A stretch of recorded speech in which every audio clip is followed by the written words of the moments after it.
every player, since unfortunately there isn't 5 players anymore, every player gets to choose up to not up to they get to choose 25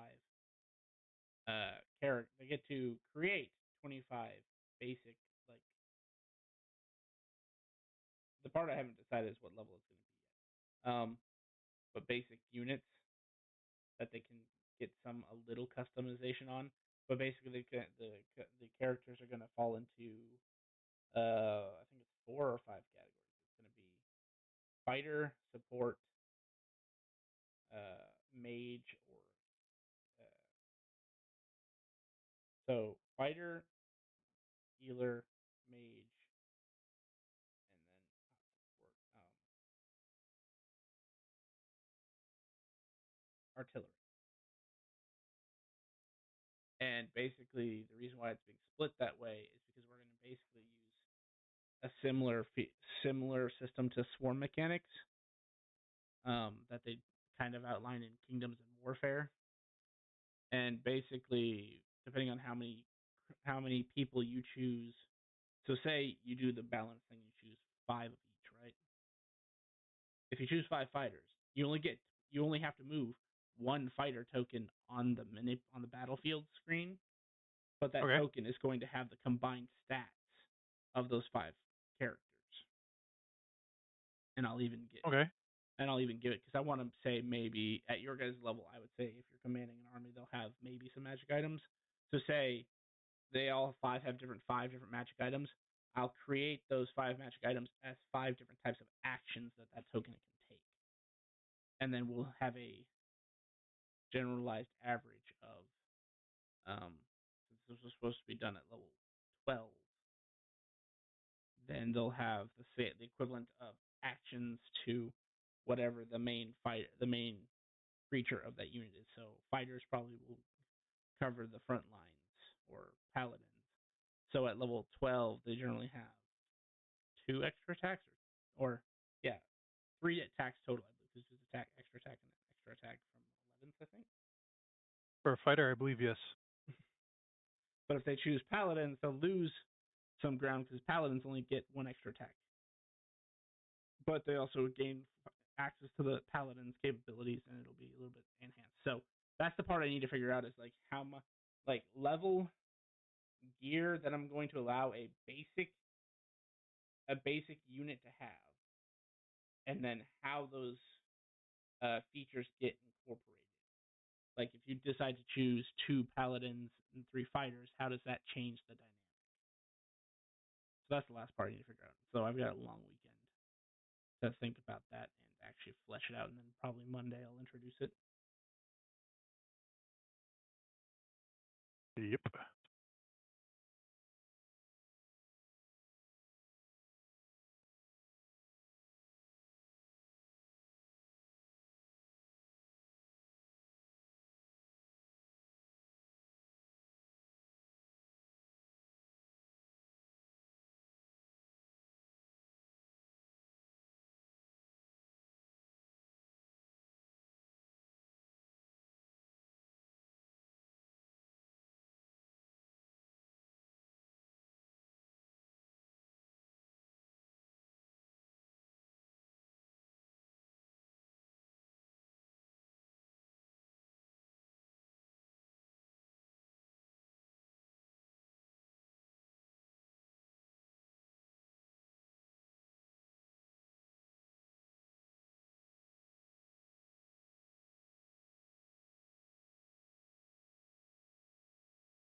Hello.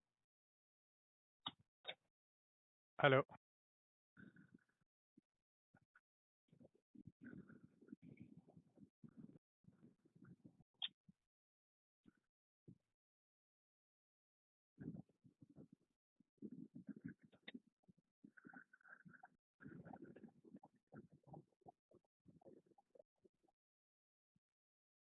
So how many multiverses to destroy today?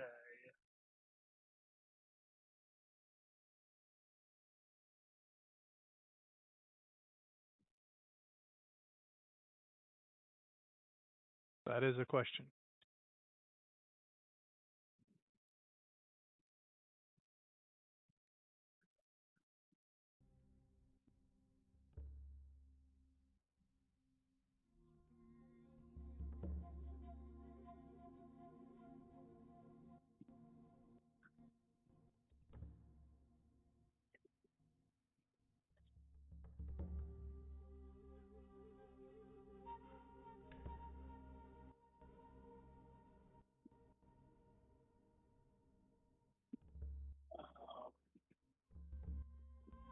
Just got off work. I'm tired, ready to put my feet up and enjoy some D&D. There you go. Yeah. It's a Simamar. Hello. Oh, it's a What? Vondar. Hello. Hey. Hello, hello.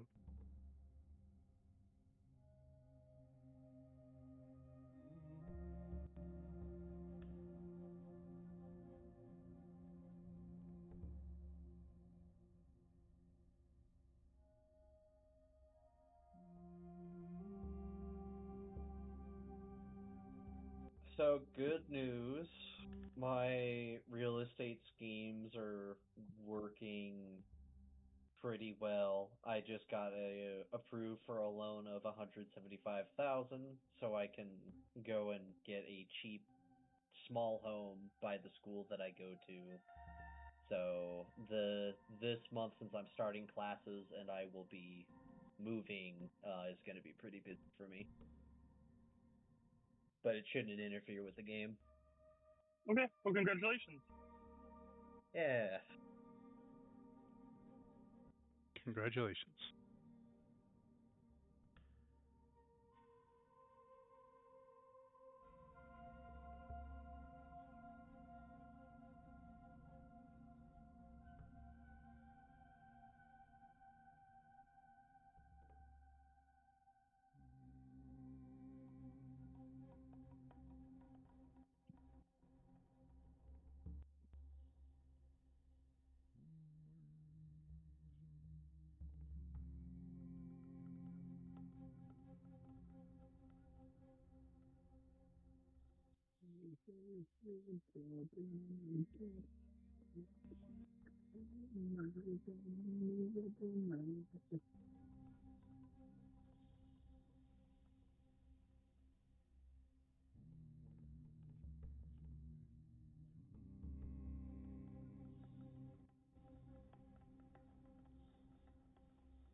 So, question. I remember a while ago there was this subplot of any kind of copy being destroyed if they were handed a ball or something. Or there was like a 50-50 shot if that thing was destroyed.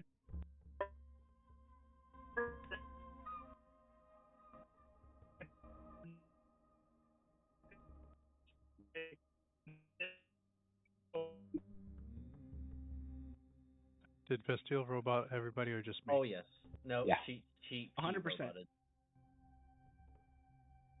Heard nothing after 50%.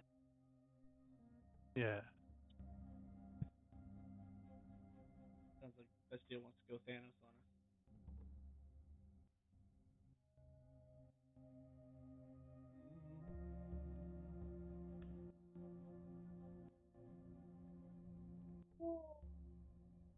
I was waiting for the mic to pop because I'm like, I'm not sure if it's just me and I don't want to interrupt the mid the mid thing, you know?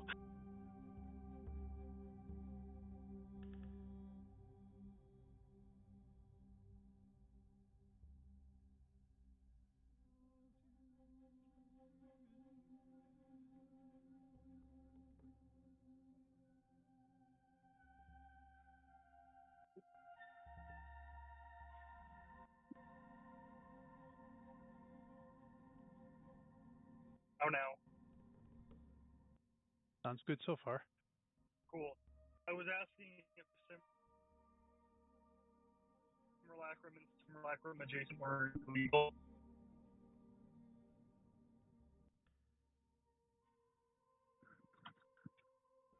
And If not good anymore. if yeah, you did robot out at the end, but uh, if a guard comes up and tosses a rock at you, you will be asked a 50-50 raffle.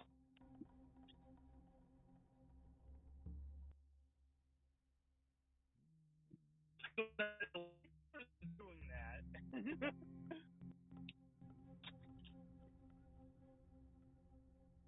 What was that? Nothing. I think something along the lines. Why are they still doing that?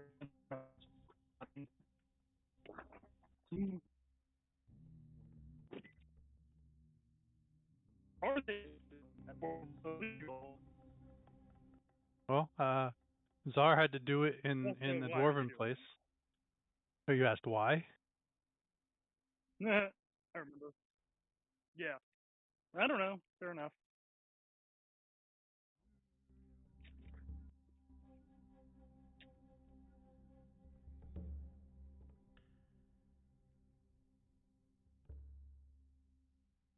Hey, Kraken, how you doing? Oh, Flora. How you doing, Flora? How you doing? Right, right, just lagged there for a second.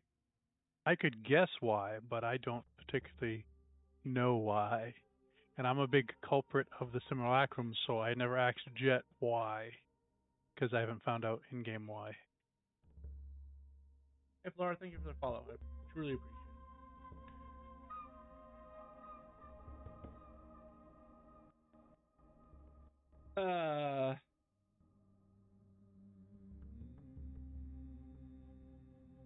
If memory serves, and this has been a couple months, both in game and in real life. If memory serves, the subplot was that there was a group of darker wizards, maybe not wizards, but spellcasters, who were basically abusing the system by creating simulacrums and then getting past certain defenses that required you to be, kind of living and whatnot.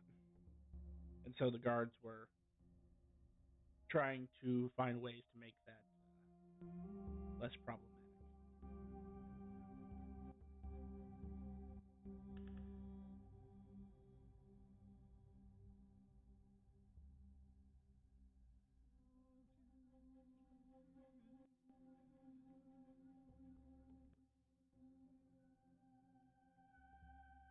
Yeah, yeah. Many Azars were axed that day. Can you catch this rock?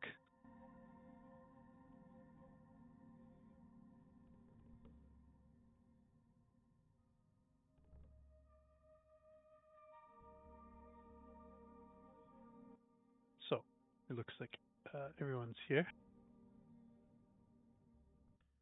Welcome back, everybody. Woo!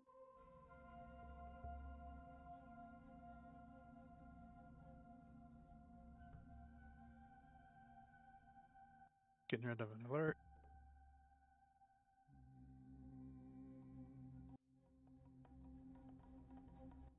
Last week, you guys finished making your elaborate plans for the cult, and when you had finished your plans, you found out that the cult did not chaos warp to you guys, but your other group of undead, which was striking at the underwater place, did find a horde of undead, and they did dispatch them um, using Simimar's anime power. He looked into the future and didn't see you guys coming across them in the next week. Um, the the other group had said, they've never been able to catch up with them, so they don't really. They've always been one step behind them, so they're not sure what's going on. But you were able to take out a big group of them. You guys, in your determination of trying to find them, um, Vestiel talked to a doll and asked the doll, "Do you know where the liches, the cult are?" And the doll couldn't find them at first.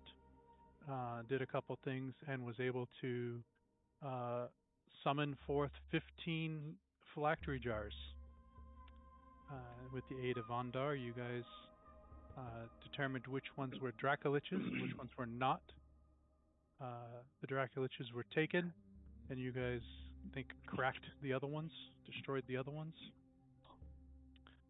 The Dracoliches were dropped off with someone trusted on the Dragon Isle. Vondar then remembered hearing about this item, went to Lynx to help him track down where these other Dracoliches or liches might be. He found out that they were still on the prime material plane, and when he went there, they were up above him, way up above him. You guys deduced that there was a space station that he was going to send several, or send a device, a bomb called a Black Rod, down into Alarak to hide the traces of the cult you guys were chasing. So you guys, Bondar went back to his forge and instantly created a spaceship. Uh, you guys started flying up there, and that's when you notice the red dot from before break off into several, into dozens, into hundreds, and then you just notice that all landscape below you was just peppered by red dots. Uh, you guys knew that this was not good. Tim called for help from the keeper, and there was no response. And time went by after this, and you guys started turning to each other and going, "Wait, this is something big. Why is nothing happening?" Then all of a sudden, the night sky swooped over, and the space station was gone. Uh, and Carcoon sent them to the Netherverse with a bow. Uh, you guys then decided that you were going to take a week of downtime. Simamar wanted to go become a miner. Bondar was going to help him out for a little bit and then return to his workshop. Tim was thinking about heading with you guys, and Vestiel was going to return home to see how the rebuilding of her home was going.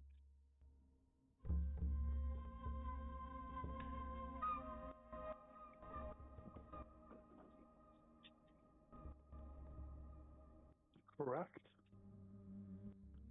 Simar, on that note, uh, you have you read the book on So You Own Property Now in the Plane of Fire, This Is What You Do?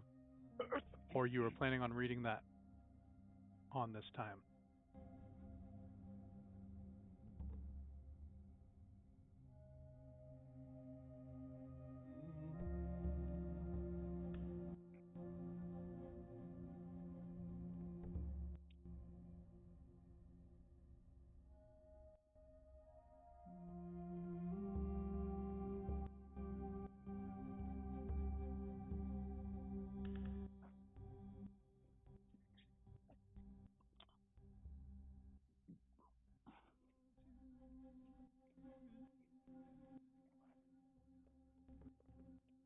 Simar, are you there? Welcome back. When we had last talked, had you read the book um, You Own Property on the Plane of Fire this is what you need to do, or were you planning Simamar on reading that now? Simamar has already read that book in character for a couple of days. Um, I read up on what I could of the City of Brass, but the player might need to refresh himself a little bit. So we have done in character and out of character what we can to prepare for being a business entrepreneur.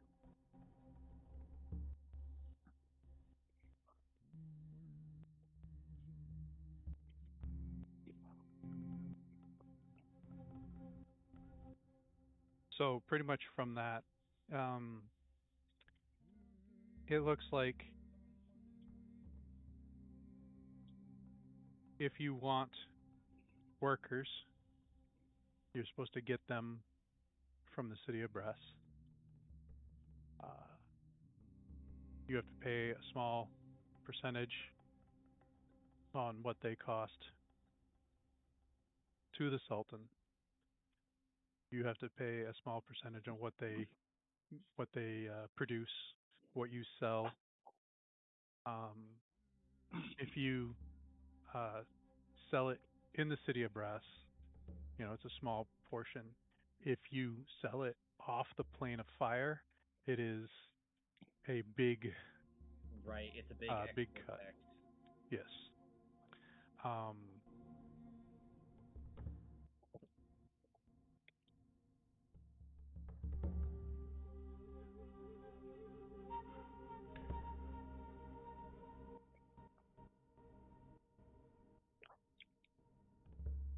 Well, so per the guidelines, hiring outer planar workers is frowned upon, right? Because they want you to do everything through them so they can maximize their profits.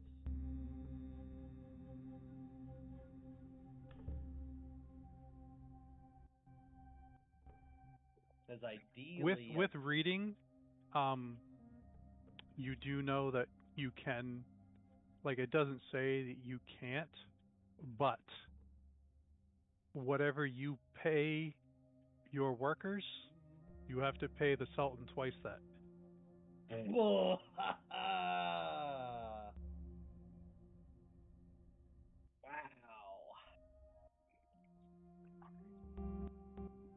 So there is no saying that you can't outsource your workers, but like the hefty fees of selling the stuff off the plane of fire, there is a hefty fee for Right. not So buying. So basically, it's either I do everything through the plane of fire and I don't make as much, but I'm not paying as much, so my income is still minimal, or I export to other planes and export my workers, or vice, a combination of, and I have to pay heavy taxation and still not profit a whole lot.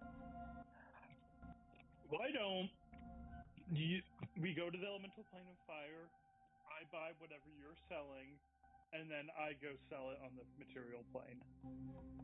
I'm sure for buying, there's a small cut to the Sultan again, but With Simamar reading the book, he would say that anyone who buys or sells in there has to pay to the Sultan. it's Right. a small fee, though, right? A small portion. It is a way to get around it. With both of you guys paying, with technically you paying the both fees, is cheaper than paying the off-world. Right. So, with those legalities known and understood, um, yes, what is this? This isn't like a branch, but basically we have one business and then another business that's basically a man. What is the actual term for that? Ore laundering. Business laundering, stacking, You industrializing. do own two different properties, so you send the deed over to Vestille, and then she owns property there, and you boom. Ooh. So I feel like though that we are definitely not the first people to come up with this idea of, hey, if Esteel owns one mine and then I own the other, and then we just trade to each other and then sell what we bought in the material plane. I feel like we are not the first people to do that, but that does sound like an excellent strategy as long as we give the Sultan all of his dues. I would want to know how he knows exactly how many sales you're I mean, it's probably because this is his plane, so he knows everything that is happening within it.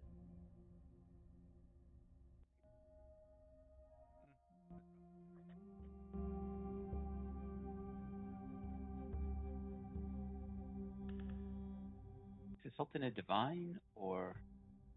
Powerful elemental, I would assume. Let's see what the book says about him. Ironically, I think he does show up in the Monster Companion. Well, maybe not. If there isn't a stat block for him officially, probably would say it's not Monster Companion.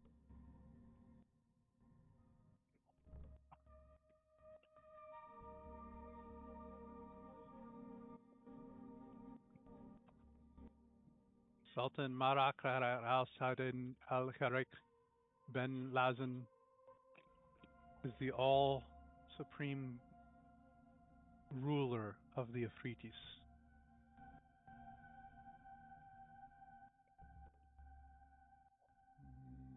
You know, at first I thought you were just being funny No, I about his looked this name, shit but up. that's I looked it up too. Yeah, no, you didn't. You weren't lying. I thought you were just fucking with us, but no, that's exactly his name. That is holy shit. All right. The longer the name, the higher the rank of the Afridi. I remember Right. that when I made Zir. Oh, yeah. Yeah, maybe I could run into him, because he returned home.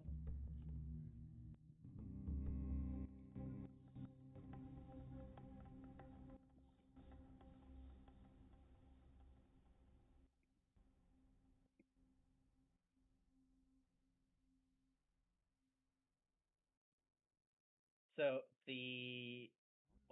so I think it also depends on how much minerals that we are farming or gathering, but I think we should definitely still sell some to the city because we are going to need a external source of rubies and other gemstones, unless we just pay each other in iridium, but we would need to tribute in rubies. And reading, it's any gems. They deal in gemstones. You remember Vestiel offered rubies, and the Eddie that you were dealing with was like, yes, give me, I'll do that, yeah. I'll do whatever you want, yeah. Because that was a big ass ruby. And reading your book, you do know that when you go into the city of Brass, the Afridi guards, you have to pay them a tribute to go in. Just like if you're a tourist in the Middle East.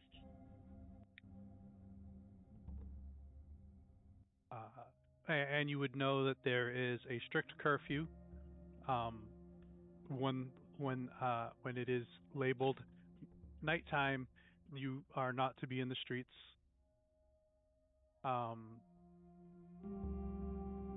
The Illuminati are the Afridi guards that enforce the laws in the city of Brass.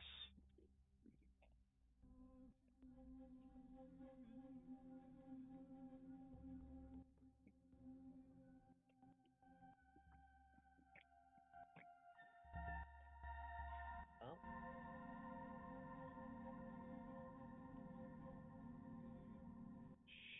So, big question is is actually getting started up, which Vondar, I appreciate you coming out to help survey. Does the book have like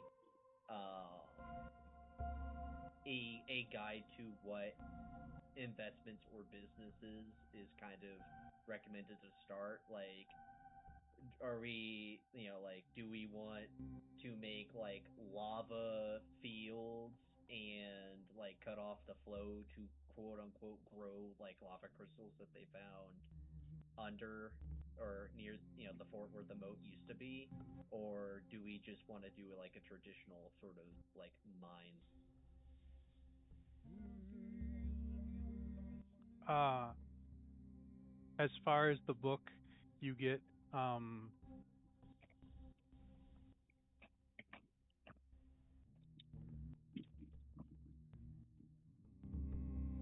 Because I know there's also a lot of plants that for like minings, under. it's pretty much like good luck. There's no Oh, real like there's no real in this is it's just you own land and this is what you have to do in order to keep your land. It doesn't really give you like step-by-step instructions on how to mine in the plane of fire. gotcha. So we will rely on the intelligence and wisdom of the dwarves for this. I can always make a ruby to ask. I'm not there. I bought a ton of rubies earlier, so I have fundings. And I think someone did discover some treasure in one of the forts,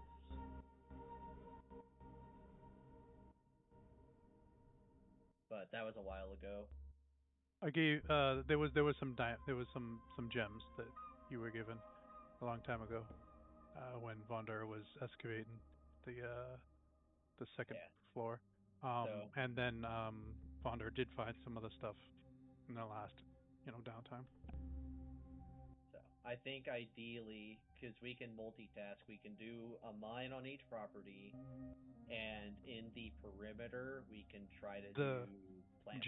gems were cut, so they weren't like he didn't find them right under your place. Like Right. they were like in like a Yeah, they're destroyed like they're in a copper. yeah. I just want to make sure you know it wasn't like a diamond mine you're sitting on. But yeah, I think a mine at each location will be good, and then because the plane of fire has a lot of unique plants, we should try to gather those up and then start like a surface farm to grow those. And I think the plants will be mostly outer planar exports, and then the minerals will probably do half and half City of Brass, half extra planar. Um, and then with that in mind, if we do want to go through with this, then Bastille, we will need to go to the City of Brass and visit our old friend to get the deed of the fort, which I'll give you the one with the magic plane inside of it, and put that under your name. Of course. So sounds like we have a plan. Is this happening before or after downtime? This would probably be before Gotcha. downtime, right? Because we haven't split yet. So we will get to that when we get to that.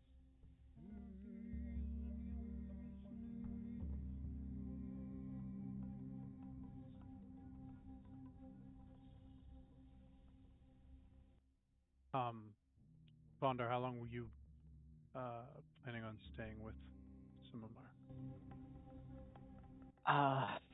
Just long enough to do an immediate survey around the area, see where there's mining.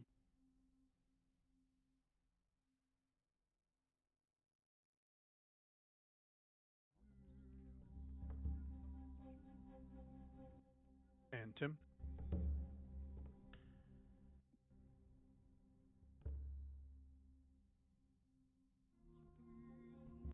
I'm not needed here. Tim is gonna go educate some fools.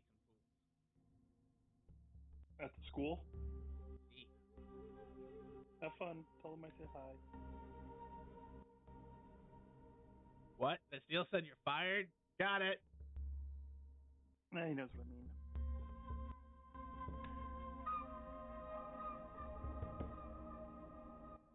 And Bastille, you're planning on heading home for the week, right? Yes.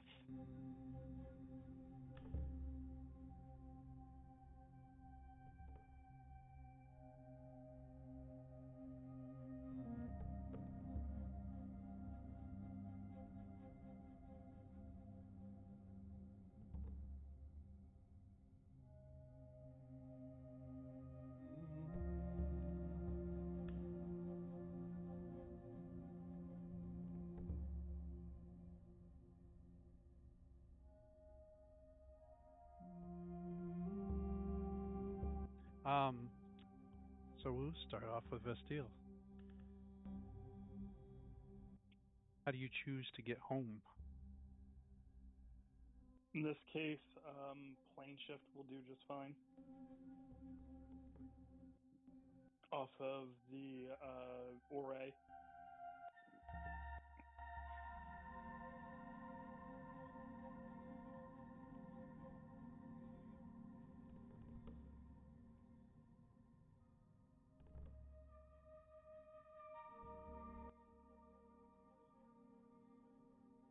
Just curious.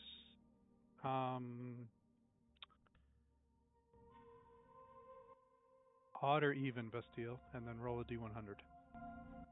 Even. 100 even.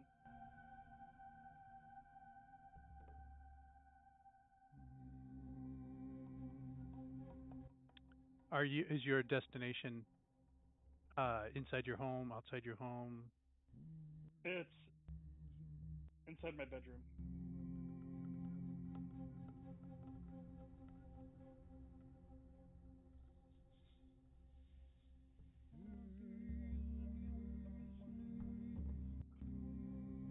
And now, I guess I should also dispel my true polymorph and look like myself here.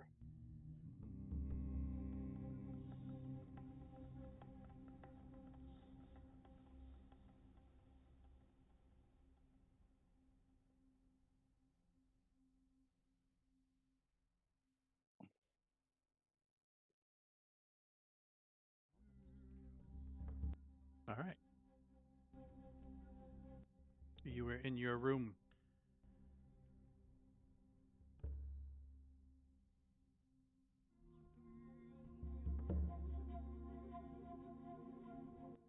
It looks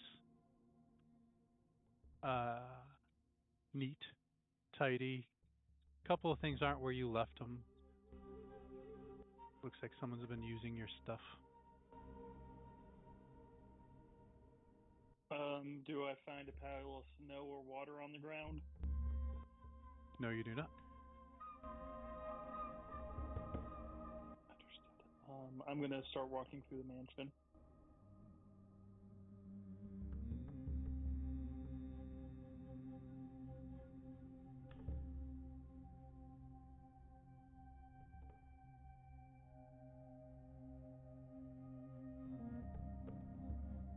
As you walk through, your footsteps echo.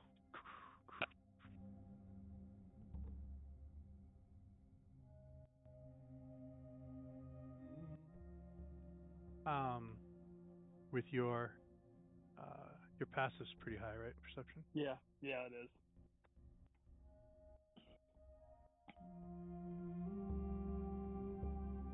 You can smell fresh baked food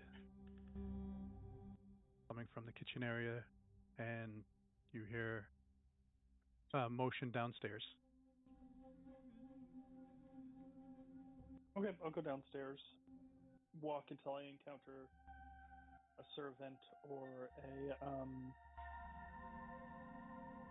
somebody.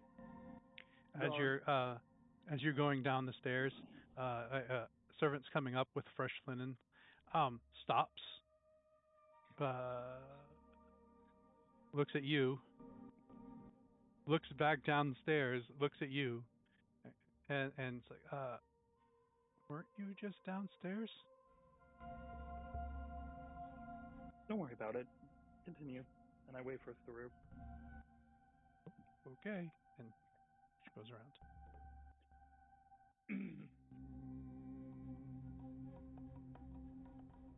I will descend and guess look for my simulacrum. So you would go to your dining room and big long table, and your simulacrum sitting at the end, eating and drinking. Simulacrums usually eat and drink.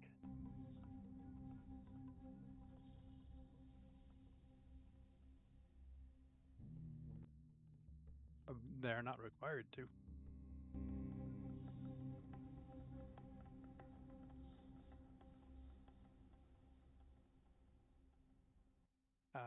She sees you and goes, "Did I do something wrong?"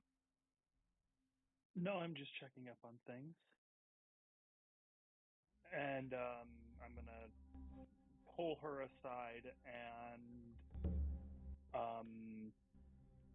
get an update on things, how things are going, how things are doing, everything that's going on. And as we have this conversation, I want to like pay attention and almost like insight check to see if anything is strange about this simulacrum. I don't know if I have any reason to suspect. Or Sure, roll an insight. Yeah.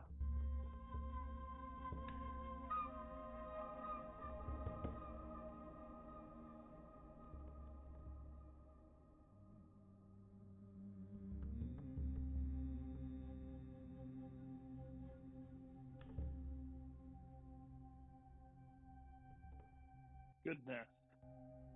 There it is.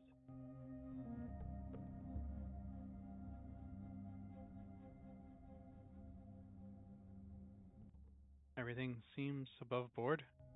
All right.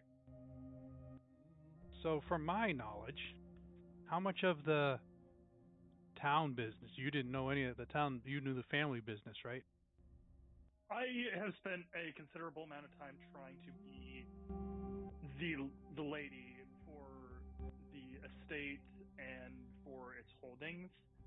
So I've dedicated time to knowing my sphere of influence and what is required of me. Beyond that, for the town itself, anything beyond my immediate purview, I am like to be at least tangentially aware of the major goings on, but I'm not intimately um, knowledgeable on everything. So she, brings you up to speed. The house staff is paid. The house is going great. All your properties, all that, all the stuff Yep. the lady of the house would take care of. Yep. She doesn't bring up anything about the Adventurers Guild or the, any type of the law enforcement or anything like that. How is the former captain of the guard?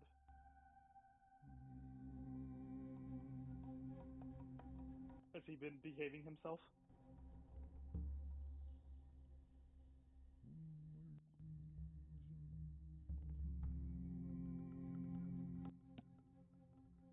I couldn't tell you.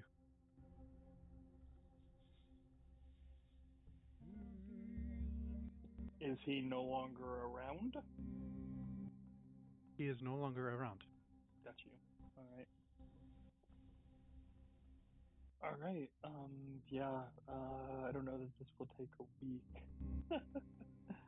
Seems like everything is on above board here. Goodness, let's take a look. I don't know. This seems suspicious just because of how much you are enunciating this and how you're going about doing it. But I don't know that Vastille would suspect anything beyond what is going on, so I don't want to metagame. Yeah. But I mean, it's you. Is it hard to metagame when this is you talking to you and you enunciating certain things? I'm gonna spend the next week there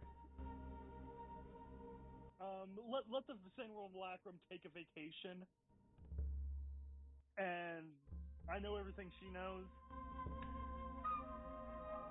and spend the next of the week administering as a business and trying to,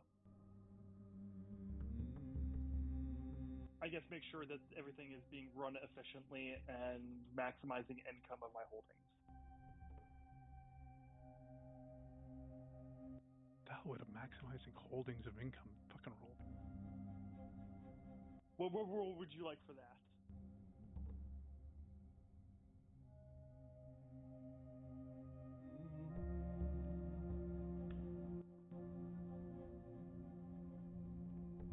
There's no math roll. How do I make a math roll?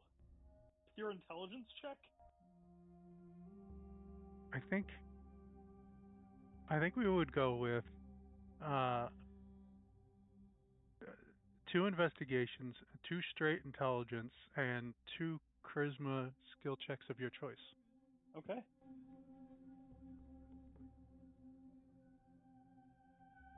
In the order you described them: investigation, intelligence,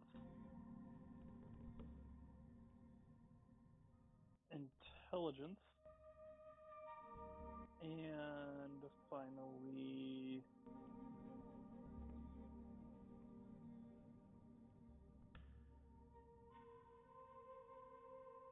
persuasion.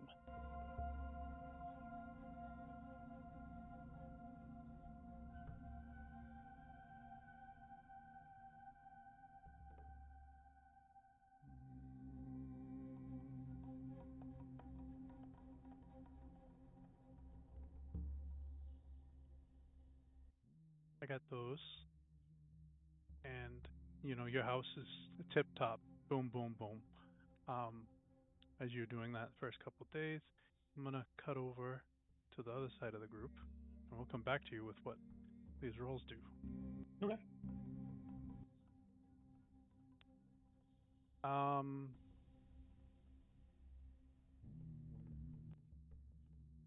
Tim, seeing as how you are the lone crusader, you're going to educate. Is there anything special you're doing, or? Not particularly. I know that my current student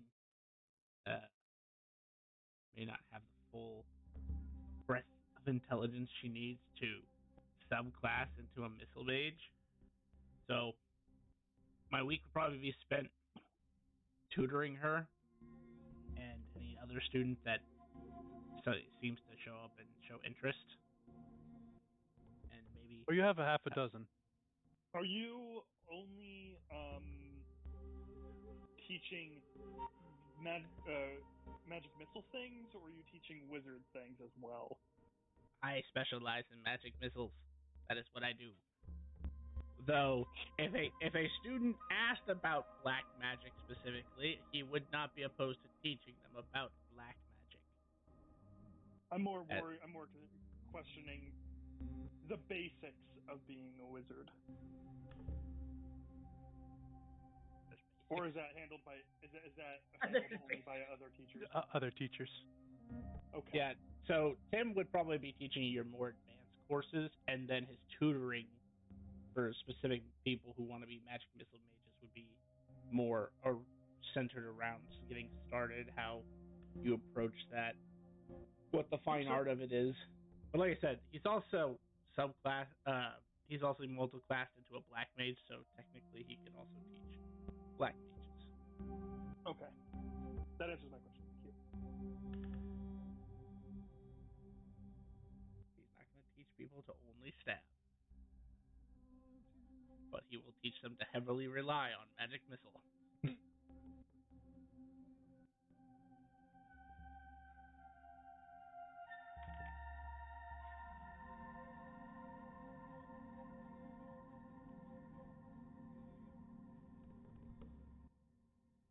Your star pupil is like a sponge and is taking all this in. The other ones are very confused of why they're learning to be why magic missile is the most important spell.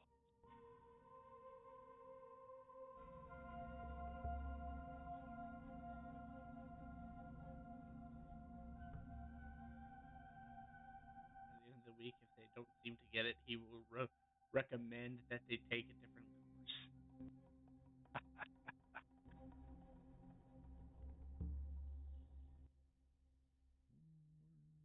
Simamar Vondar, how do you get to the plane of fire? Through my sword, probably, unless Vondar has a plane of fire side on his gate, cubic gate.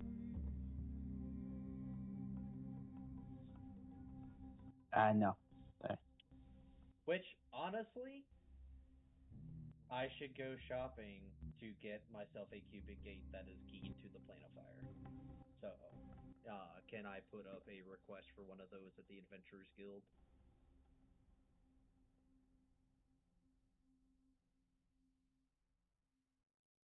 Sure.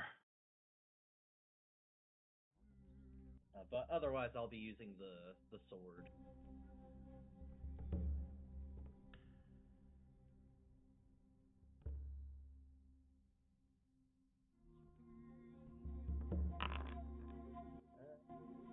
It's a very rare or rare? Or legendary? Very rare.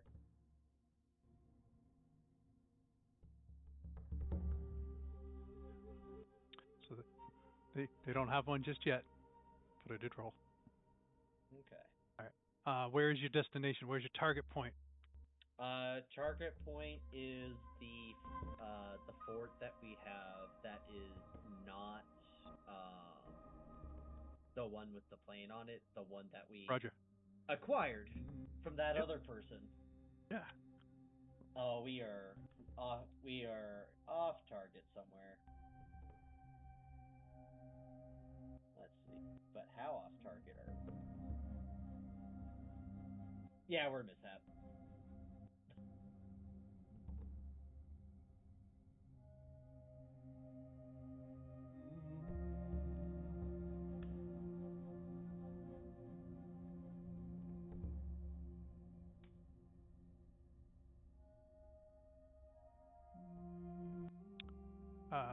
Do you guys both step through? I will step through to see where it ends up. Ow. You're in a fort. I am in a fort. Does this look like either of the two forts that we Yes, have been it looks to like the before? fort that you were trying to go to. Huh. Alright. This is the right place. It's the portal's a little finicky though. So you step back through. You can zap again. Ow.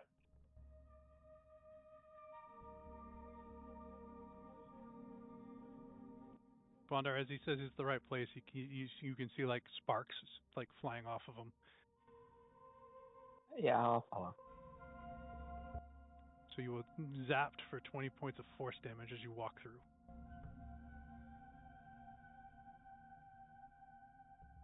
And you are in the original fort you guys first came to. Alright. That is awesome. Let's begin the surveying, shall we?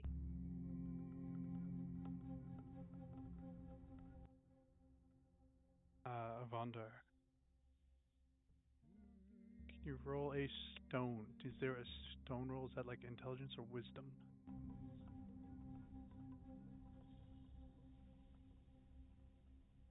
My intention was to use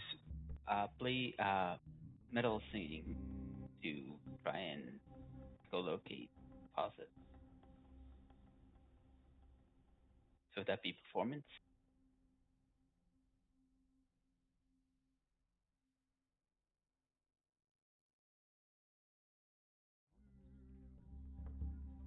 Jet, is that in the purview of his newfound ability? Yes. Performance. Here's a question. I'm proficient in performance, but not metal singing. Can we form a duet and give him the help?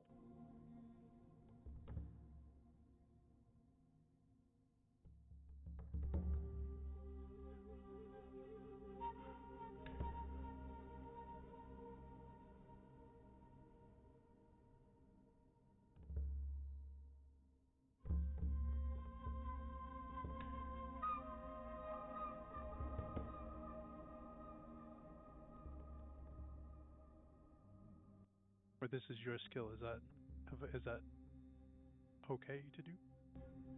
No, Okay. it locks onto primal forces that it's not the performance that's doing it. Right.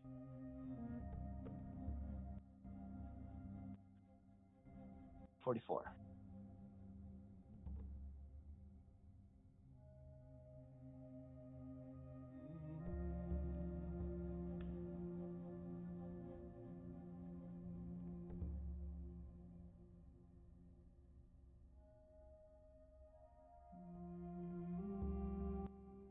You would get a couple pings uh, below you, but it is far and few between. And like there's kind of seems like barren other than those two sphinx.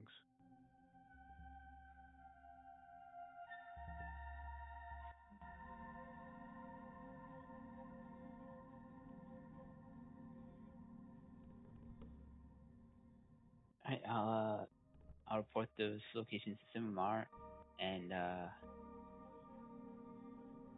we gonna check out the other fort as well? Yeah. This place we're probably better off trying to turn this more into a farm, like an herb farm than a mine. And he will. Vondar, as you do this thing, I will say this though: there is no open cavity below you, and you know there should be.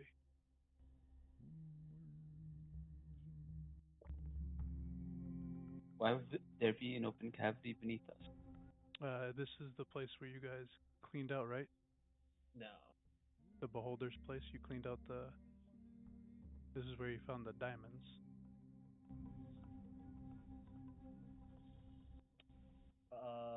The beholders were at the place with the plane of magic.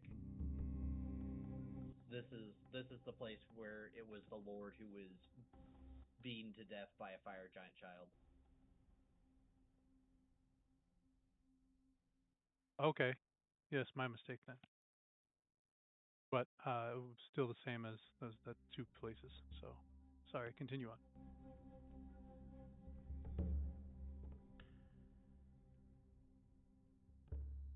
I will attempt to rift us to the magic fort, which we're mishappen again.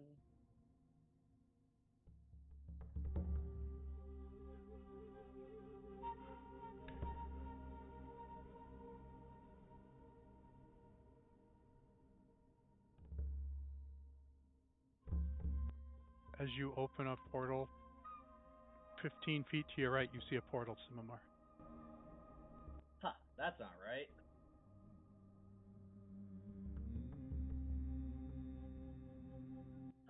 44 is off target.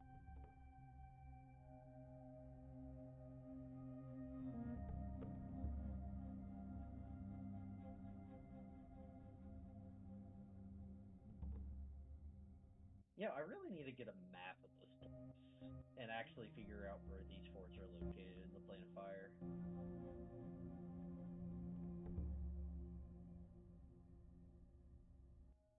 You have a portal. But is this the right fort? You step through. I will step through.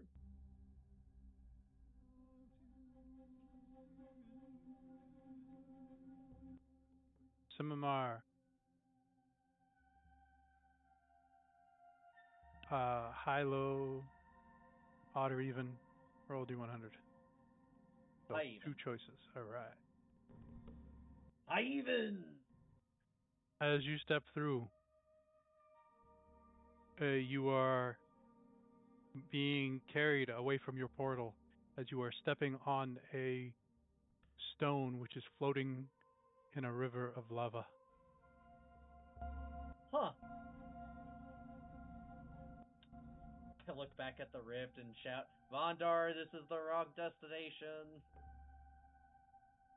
But you do see a mountain familiar mountain, probably about 50 miles away from you. Oh. I ain't walking that. I'll use my phoenix wings to fly back through the rift, and I will attempt again. Okay. Last use. The son of a bitch!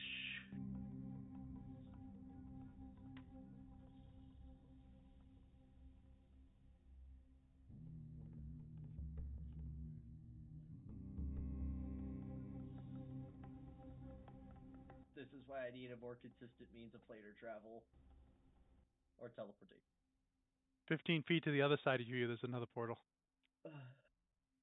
I'm gonna rewind to refill my sword, gain 2 levels of exhaustion.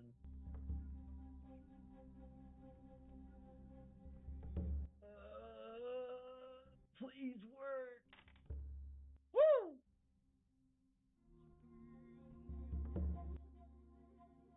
You step through. Looks like the right place. Actually, you step through and it's barren. Huh? I stepped through and used the command word to reveal the fort.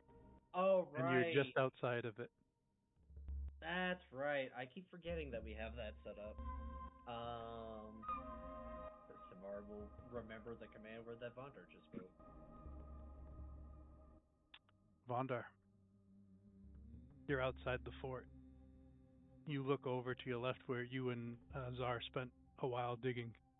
It's filled in. Hmm. Weird.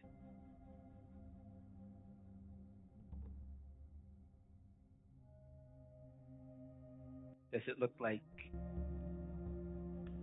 Does it look more like it was filled in, or like it never happened? It looks like lava has recently been poured in there or filled it in. So you can see like a difference in the age of the ground. So it definitely looks like it happened and somehow it got filled in.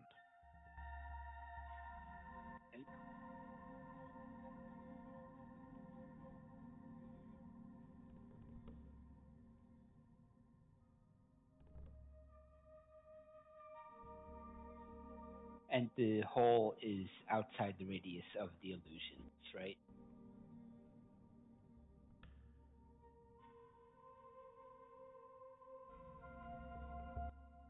Were you digging outside the radius of the illusions? I'll leave that one up to you.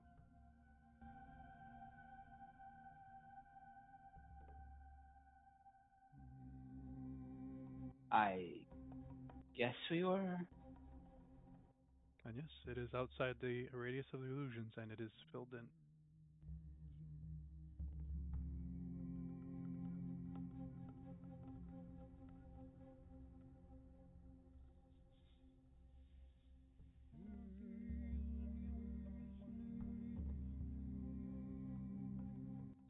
Well, then I'll try another survey Okay. in this area.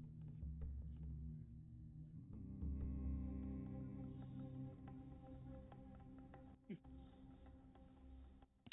you roll a d10?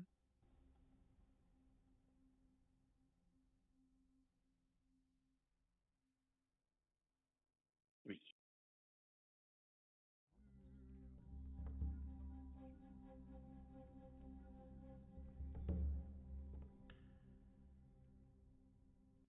You get 3 deposits. The one to the left of the fort, one to the right of the fort are smaller, but the one directly under the fort seems like a bigger deposit.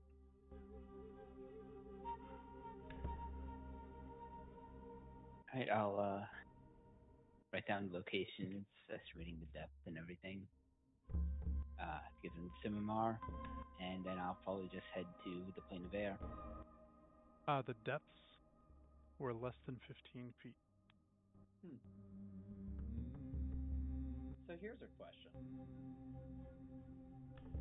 if I need laborers, Vondar, couldn't we just make a bunch of golems and call it good? Oh, I have some books on I have the golems at my forge, of course. There's more than I need there. Not sure. You're not paying anyone, so I'm not sure how that would affect the taxes. Begin flipping through the book looking for a golem section. There's no golem section. Well, there's no golem section, and if I'm not paying them, then I don't need to pay the Sultan a workers' tax. Which feels illegal, but on paper, it works.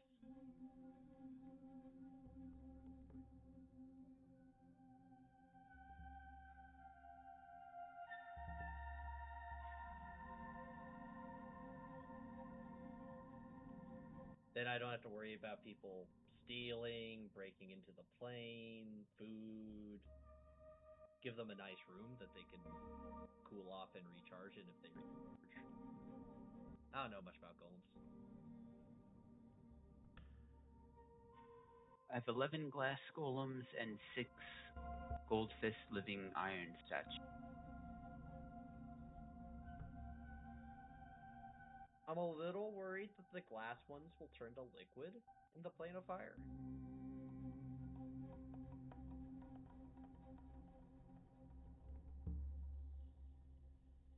What do I know about the durability of these golems?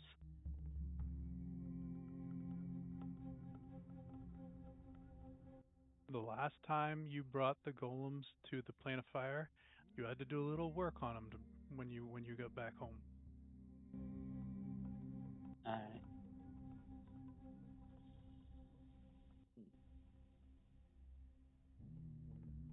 What were the golems again? 11 glass golems and 6 golden fist living iron statues.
Here's a question, Vondar. You got a number of fire crystals when you were mining previous. Could you use those to enhance the glass golems as like a coating or like a layer to strengthen their resistance here, so the fire wouldn't affect them? Well, inferno crystals are pretty explosive.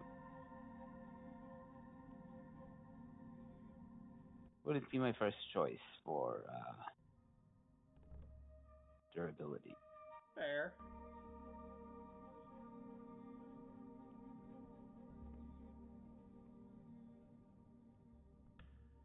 Well, maybe we could come up with a different type of golem that won't degrade in this heat.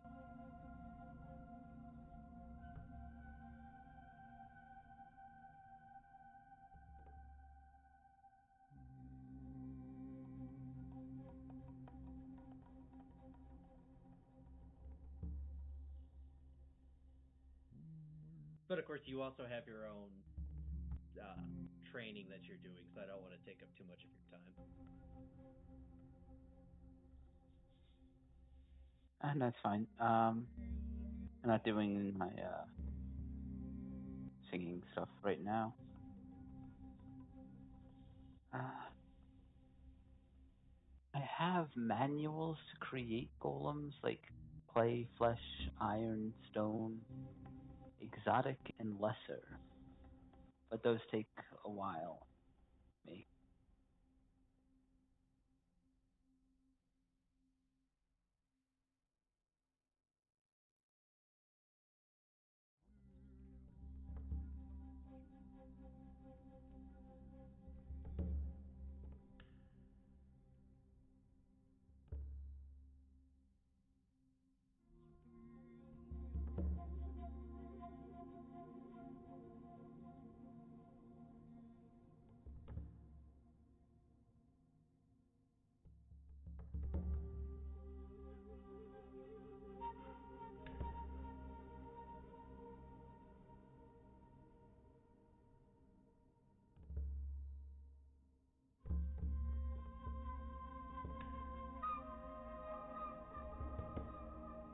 Have you done any homework on golems before?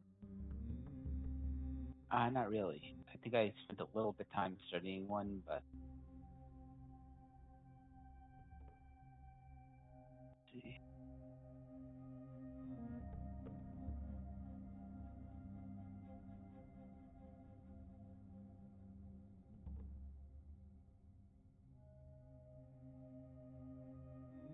I have Did 32 you have hours. anything on the golden fisted ones? Because I've been trying to find them and I didn't find them. I just figured they were the forearm statues. I'm pretty sure that's what they were. You're the one who created the creature. Okay. That sounds about right.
Yeah, so currently you think that the current ones you have would work for a short time, but they would start to break down in a mine.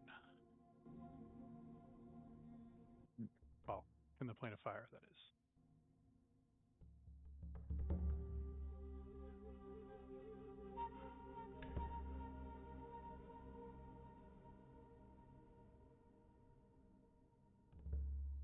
Lava dwarves exist. What about lava golems? Or would that be an elemental?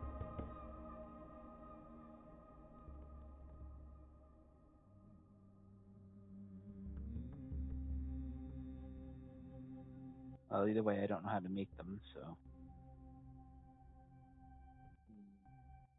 Let me mommy element, daddy elemental.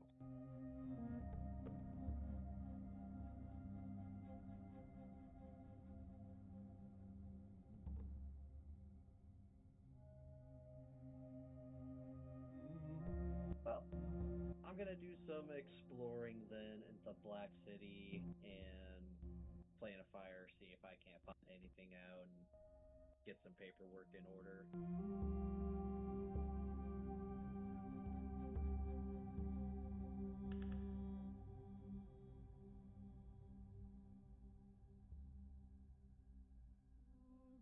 Thanks for your help, Vontar. I really appreciate it. Sure. And I'll head plane of air. And then what are you going to start there? Upgrading the ship. Did you have any ideas on what you wanted to upgrade? Speed.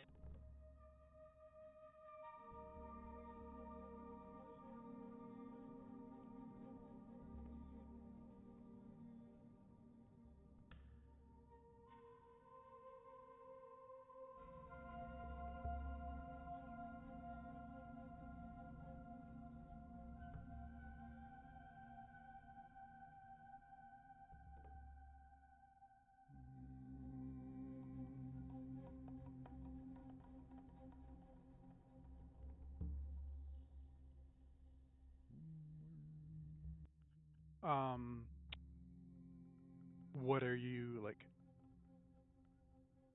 Just trying to make it travel faster, trying to have it warp. What were you trying to do?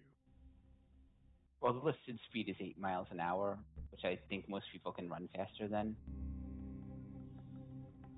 So, Which is weird because the listed speed is 8 miles, but it says it moves 70 feet and around. that's correct. I did the math.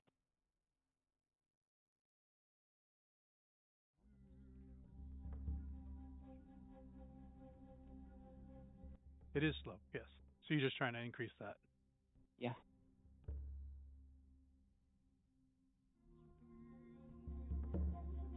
Keep in mind, the average chocobo only moves 6 miles per hour.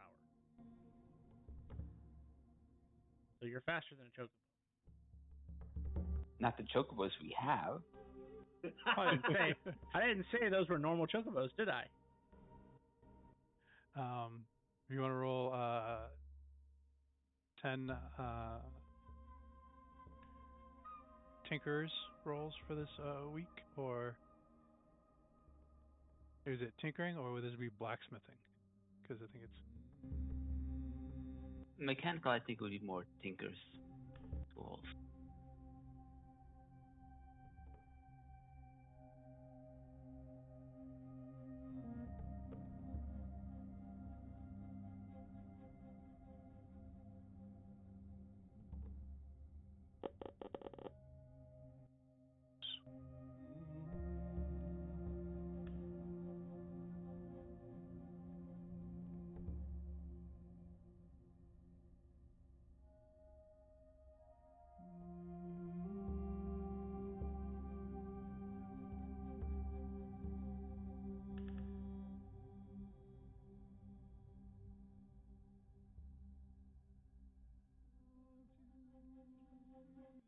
all right. You're working on that. Simimar, you're going to go back to the Black City, and you're also going to go into the Plane of Fire, and you are going to be looking up what? So first to the Black City. There I want to just kind of do some window shopping and exploration to see if there are any like golem forgers in the city, in the crafting district. Or any like companies that specialize in manufacturing golems.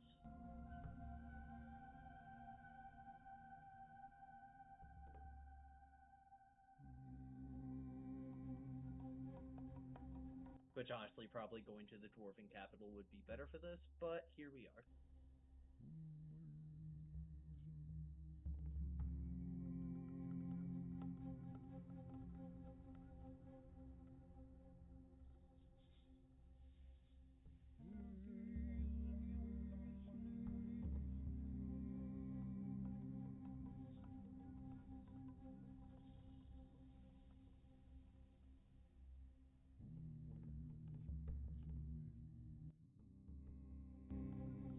And how long are you going to spend in the Black City doing this?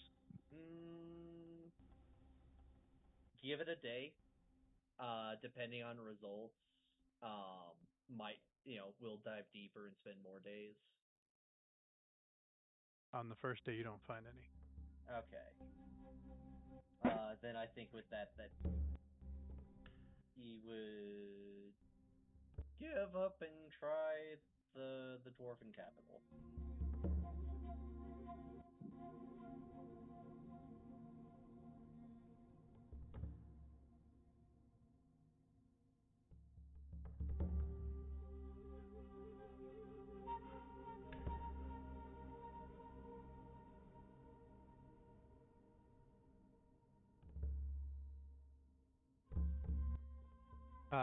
High, low, odd or even. Pick two and roll a d100.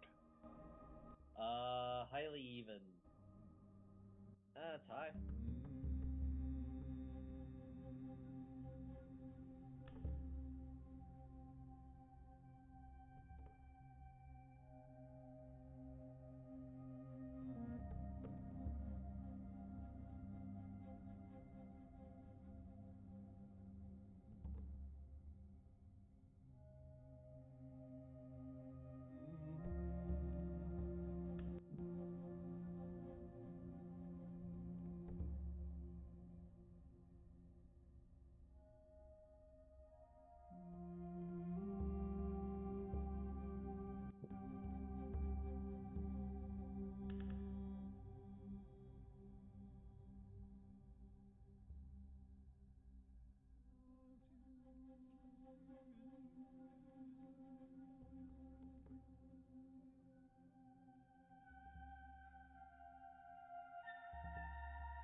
You would find a dwarven merchant that currently has two flesh golems, a clay golem, and a crystal golem. I would ask him about the crystal golem. And basically my lines of inquiry are since how well does it do here in the Dwarven City, and how well do you think it would do in the Plane of Fire for extended periods of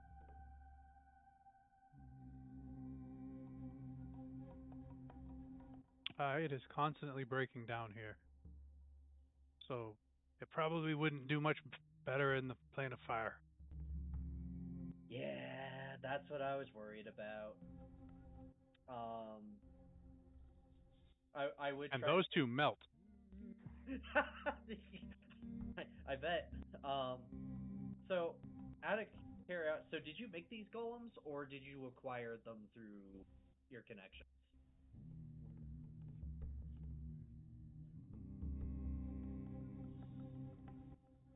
I plead the fifth. Okay.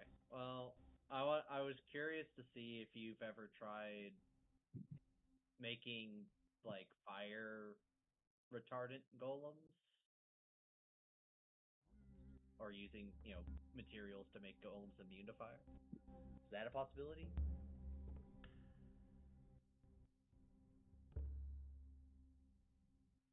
Are you willing to fund my exploration into this?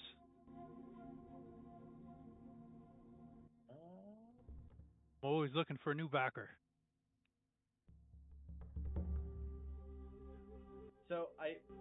so out of character, I do. So since I've spent some time with this guy and he is making golems that melt and break down, how well off is this shop? Does he look like he's someone who does, really well, really poor? What's this guy's kind of feel?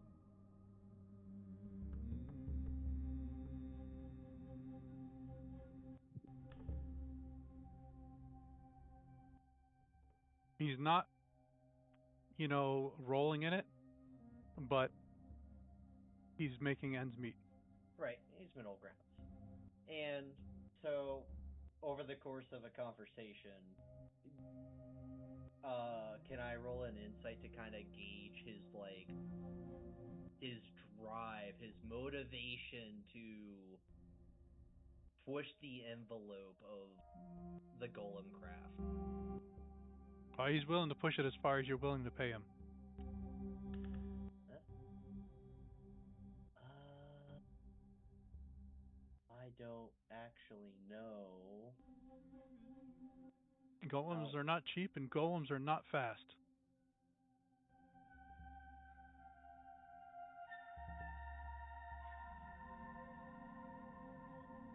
You know, I'm willing to invest in this business venture. How about? Because I'm going to say that he is trustworthy. How about 100,000 iridium to start with?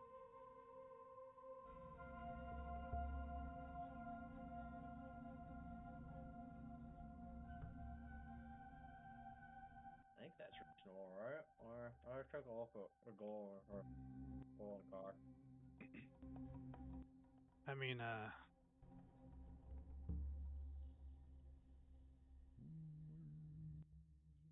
if that's where you want to start, that's where you want to start.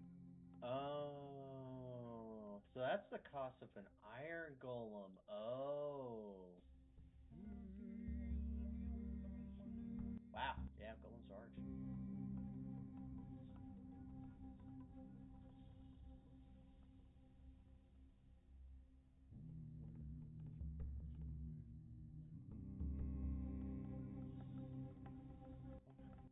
Yeah, and if you're cheating and you're looking up the very rare item that requires to make this golem turns to dust after you use it once.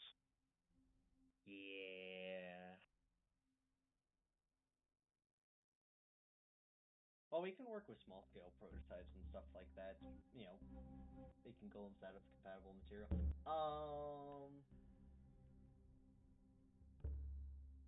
Can I dip into my investments that I have set aside through the Dwarven Bank? Or are those funds completely cut off? If you've invested them, they're locked up. Okay. You can How much? always you can always dip into them. I feel like you said that with like, but there's a penalty implied.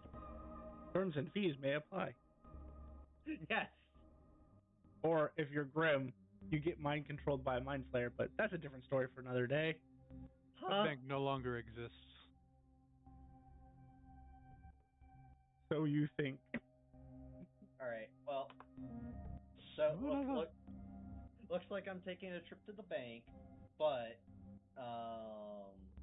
I want to start the initial investment for 500,000, and He will spit in his hand and shake yours. Alrighty. Yes. Remember, small prototypes first, make the most out of it, all that jazz. It's your money.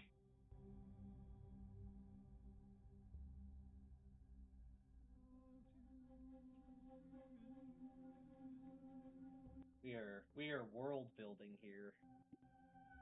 The moment when you wanted to say something, but your character's not there, so you don't say anything. You could go to Gems or the other goblin, and sure they could do something immediate. Oh no, no. Oh, okay. Just pointing out a flaw in your logic. Oh, I always have flaws. Alright.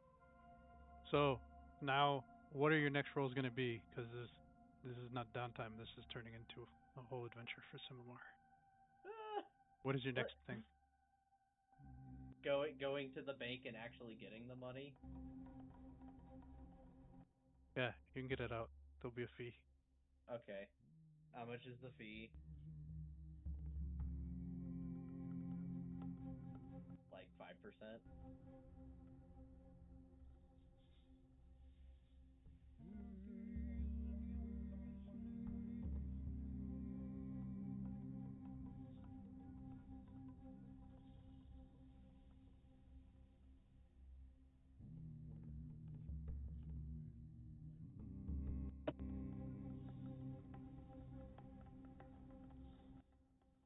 Yes, 5%.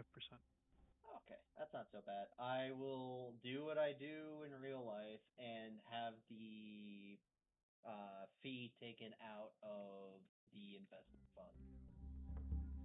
So 525,000 minus 1.9.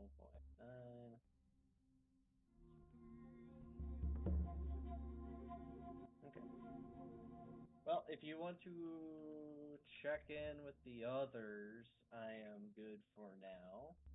The others are at the end of the week. Oh, god damn it. I'm sorry, guys.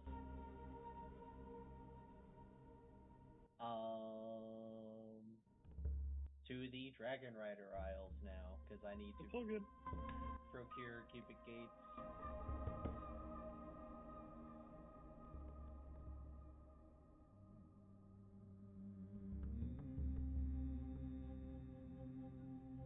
I thought you didn't have money for this.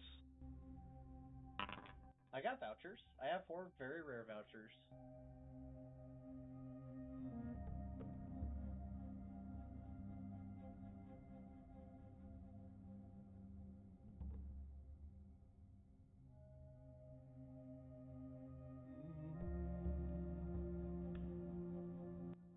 What do you want them keyed to?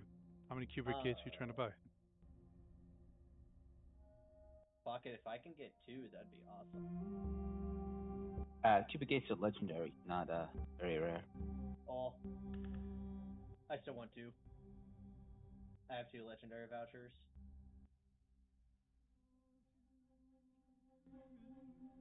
Where do you want them keyed to?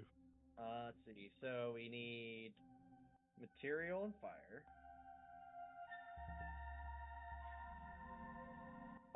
Let's do primordial chaos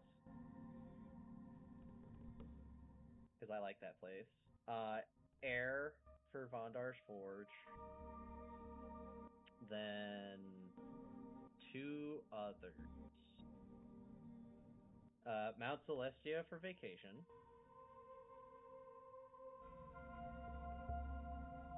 And make the other one random.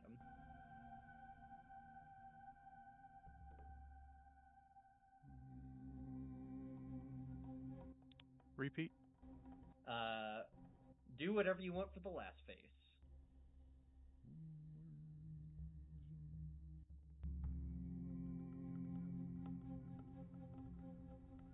And you wanted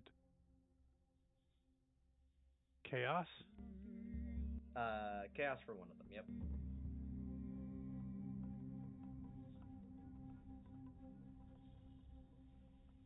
Fire Prime, Mount Celestial, Chaos. I'm like a 4. Material plane? That's the Prime. Yeah. Oh, prime, okay. Prime fire, primordial, air.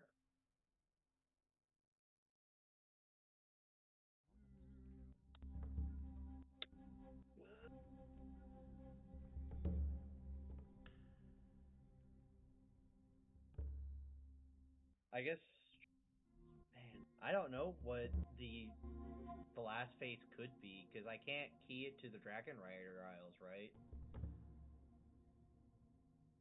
So.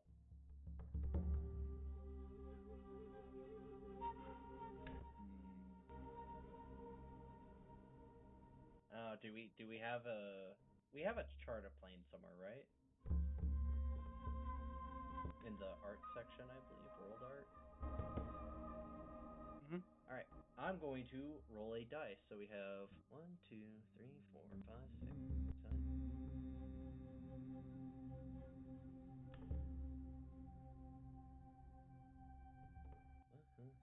5, 6, 7. 8, 9. Oozing freedom it is.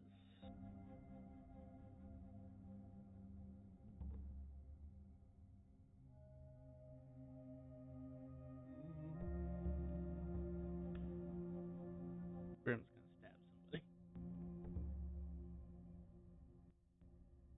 Man literally had a mission to go to there and could not get there to save his life. But everybody else seems to have some sort of way to travel to Oozing Freedom. Right. He says he can only give you one. Okay, that's fine. That is more than fair, my good sir.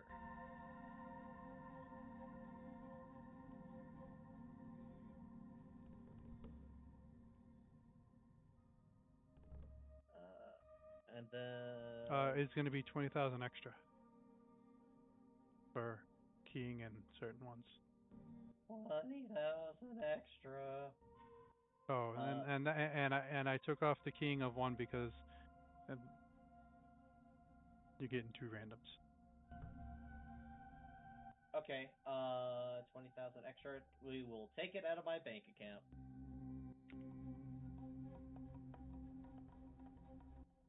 So instead of chaos, you actually get sigil.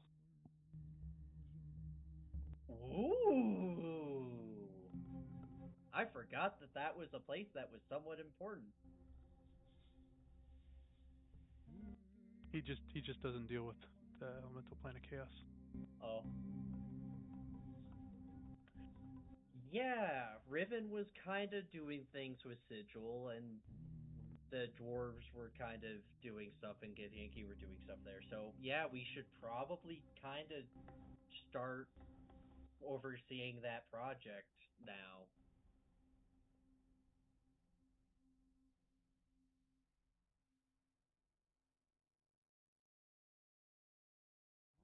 More on that later. Okay. Yeah, that's on the list. We need to do something about that.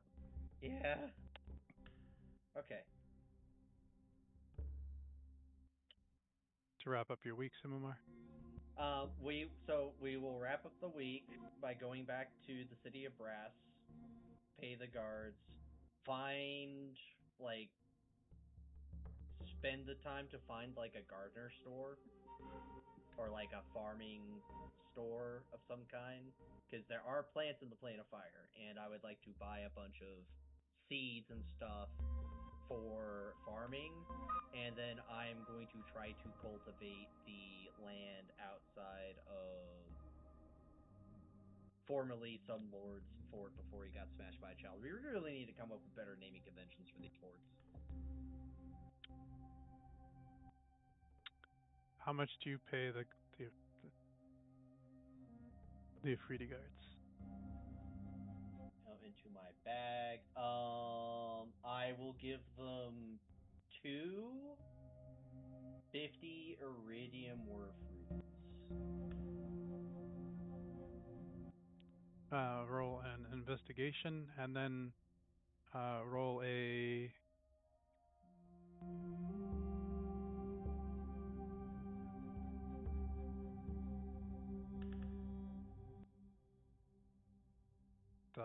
not an animal, plant handling. I don't have a plant handling. Plant handling. Unless you have proficiency in garden tools. I got woodcarver's tools, but that's not the same thing. Is farming tools a thing? Yeah, no one ever takes it.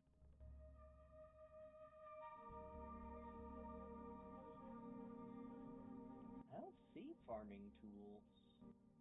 It's a thing. You can buy farming tools. They exist. Just because they doesn't have a skill form in D&D, because no one's gonna take fucking 6 months of downtime to fucking do it. But it is a skill. All right. So I guess that would just be straight wisdom then? Yeah, I would go with that. Okay. And then I have one other thing to do now that I'm realizing that I am out of my depth in farming. What is that? Go back to go to an adventurer's guild and spend some guild tokens to get a crystal that will give me proficiency in farmer's tools. Okay. So you could have done that and add proficiency on top of the farming thingy. Okay. So 14, so that would be a 38 and then I will use my calculated actions to add my int, so 38 becomes 47. All right. We're going to cut over to Vestile. Vestile, you're weak. You're back in home. It is Yeah. odd being back here.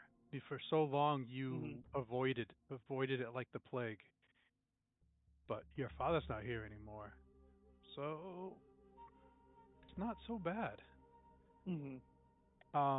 Your house, Peak, is running. Your simulacrums are doing a great job. The any business ventures you have or whatnot, not so great. Um, there was a note from your lawyer saying they have run out of the retainer, so they couldn't do anything more with you. You do find out uh, the head of the guard uh, was hung. The head of Oh, the Adventurers Guild was hung, fuck. and they are currently residing in the grave uh, next to Kidberry. Through your investigation and looking around, there was a quest handed out by the Adventurers Guild. A group had come down, and this is what became of that. Was that Wednesday's game that did that? No, it technically was not. It it may we may have heard about it, but we were not involved in it.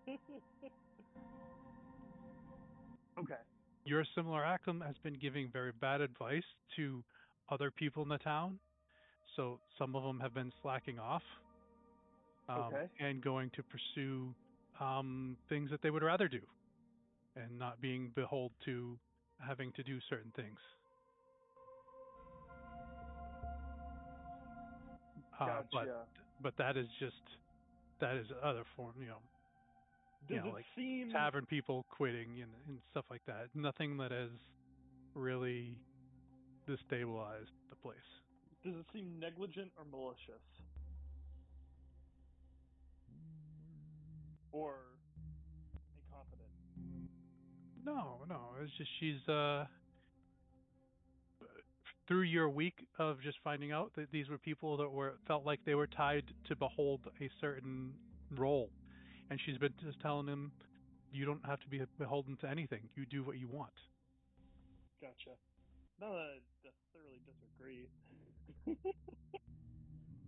Yeah, that's your when someone comes up and says, "Oh, I'm beholden to this," you're gonna tell them to go fucking do what they want to do, right? Fair enough. Like, So that's what she's been doing.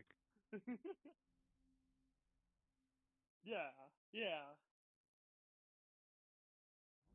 So it's nothing that you wouldn't be telling people to do.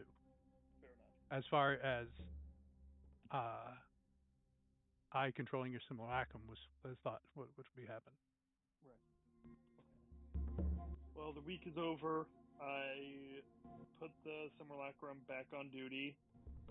Has she had to cast any spells?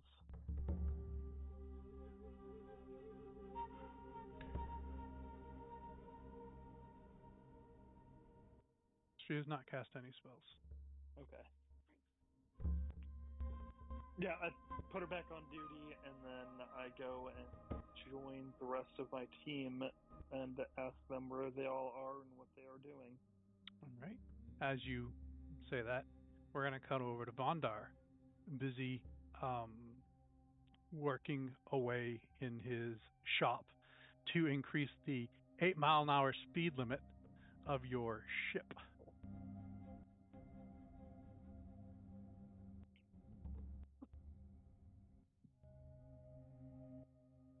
Vondar, as you're in there, for some reason this thing had governors on it. So you remove those. You add in a little bit extra here, a little extra there. Increase the uh, air to fuel ratio, bore out some of the cylinders in the engine. You're just going to town on this thing, and you've been uh, sweating up a storm. You can you roll a d6 for me?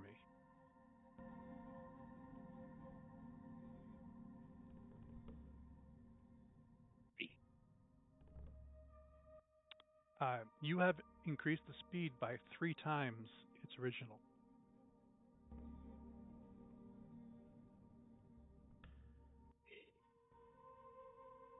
24 miles an hour then? Yeah. Not the speed of a blue junk boat.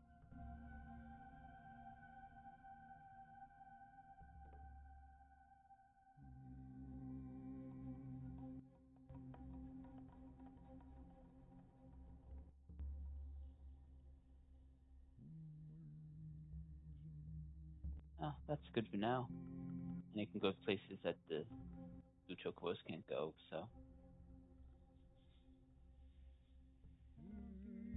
Space is considered difficult terrain.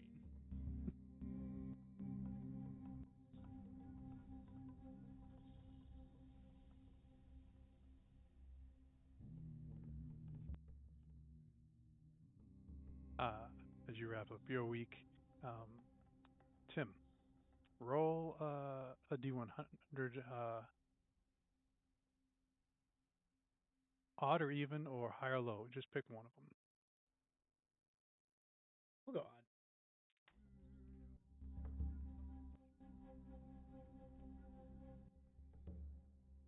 The only one that is wrapping their head around this is your childhood prodigy.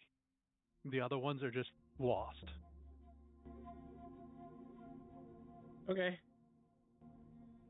But she's like, "Hurrah!" Magic missiles galore out of this 3-year-old.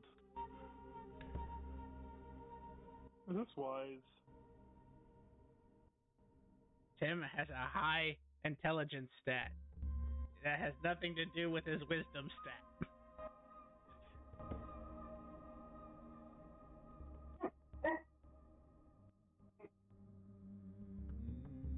And the answer to your question is, it's no more dangerous than what we teach anyone else in this world.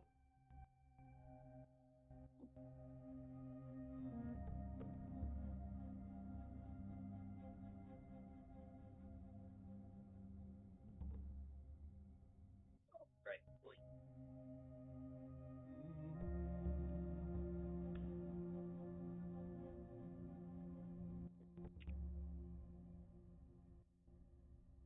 All right, so Simamar, it is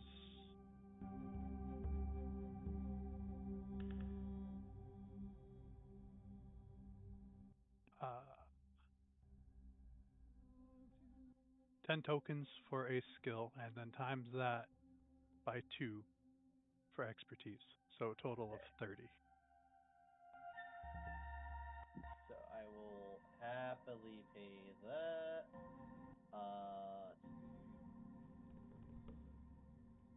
Edit.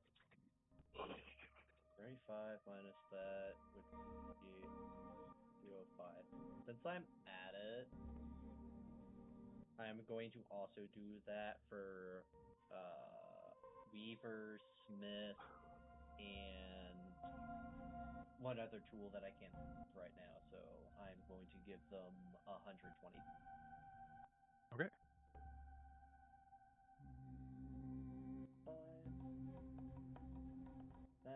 That. So at Farmers, Weaver, Smith, and then we will go with Mason's tools since we were talking about mining.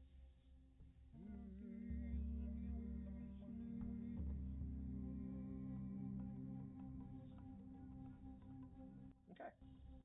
So then with expertise, that 47 would become a 50.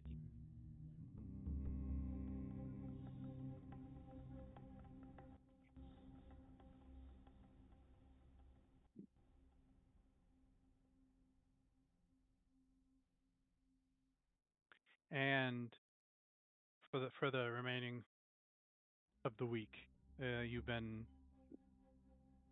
trying to cultivate. How much did you spend on plants, and So how much would you attempt to try it first?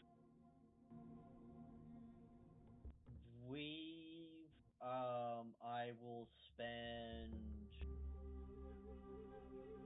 2,000 iridium of rubies. Actually, that's probably a lot. I'll spend 1,000 iridium's worth of rubies of getting started, and then I will use magics like mold herb to assist in like prepping the land, stuff like that.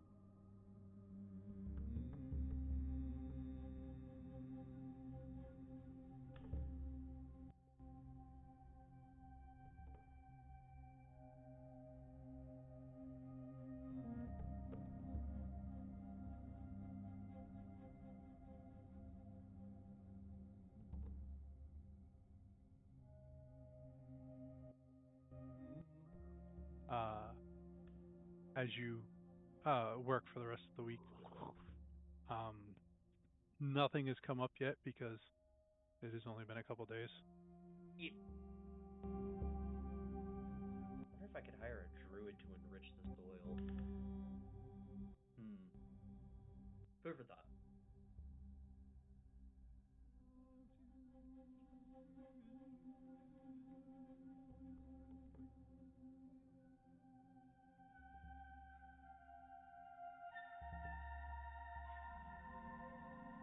Ooh.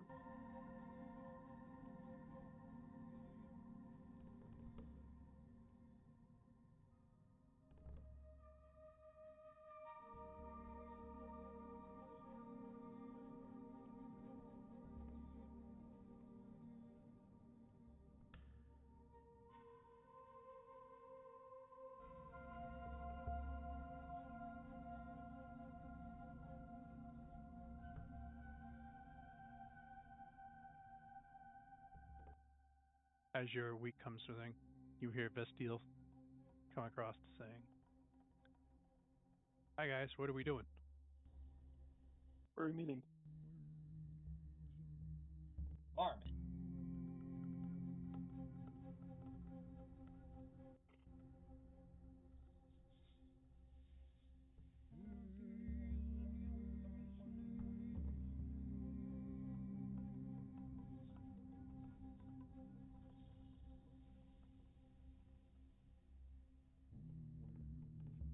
While you guys decide that, I'll be right back.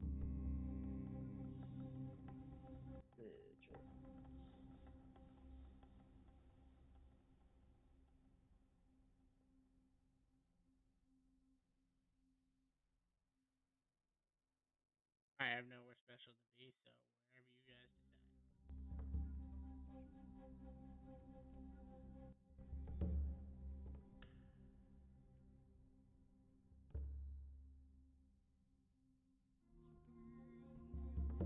That's right, oozing freedom.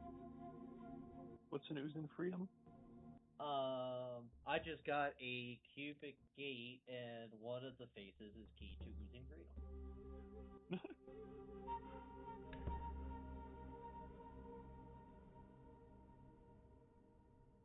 Why not? Sure. Even with the cubic gate, you can't just go there. You need permission from the two deities that govern it. Oh, I wasn't intending on going there. I was just talking out loud. That's how most people talk, so.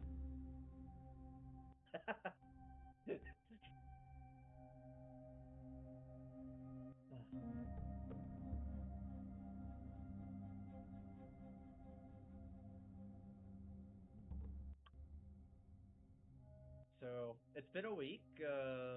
How is things at the estate? Everything's going fine. No notes. It does not seem as if there was terribly much inconvenience or interference from. Excuse me, my dog is in my face right now. That's a strange problem. Duke Balthorgard. is his name. Duke Balthazar.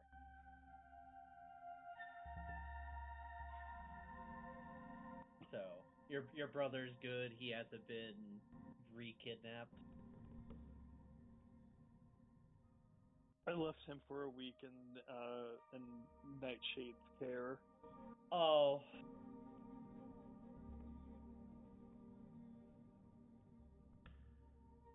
I'm sure he. What did Nightshade do with my brother? Hey, Nightshade.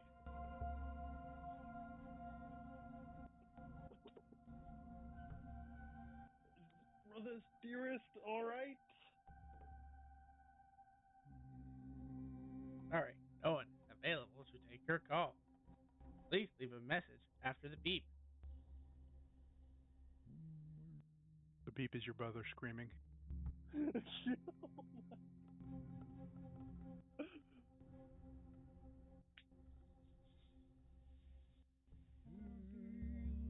Well, as long as he's alive, we can always erase his memories.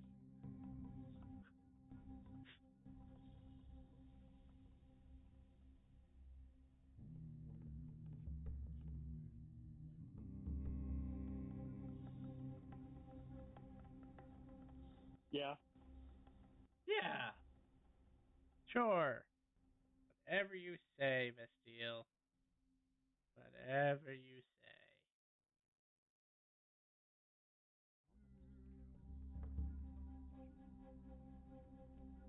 So, Vondar, how did your thing go? Good. I've gotten the ship moving about the fastest blue chocobo without all the buffs that we have on it. Nice. That's awesome. So, I guess what next?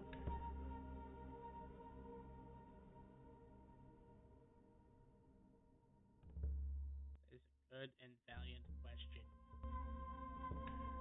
Yeah, Tim. Also, how did your things go? I'm sorry I didn't ask. Sorry, Vestiel, I had to drop like 12 students. I don't mean physically. No, yeah, that's fine. Like from your course or from Yes, the school? No, just from the course. They weren't. They aren't ready to be missile mages. So I sent them back to regular classes. Not being a missile mage is fine. Like, could you imagine if 100% of the kids coming out of the school were missile mages? What's the problem with that? Yeah, that sounds pretty effective to me. Well, you see, the more people you have in a society, the more you want them specialized.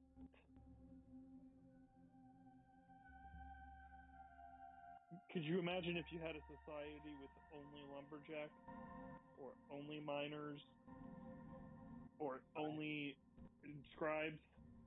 I can't imagine that. Isn't that what dwarves are? Yeah.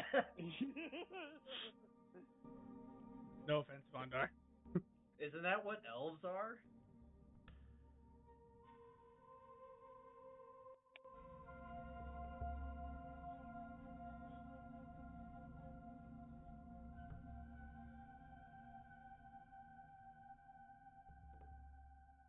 Anyway.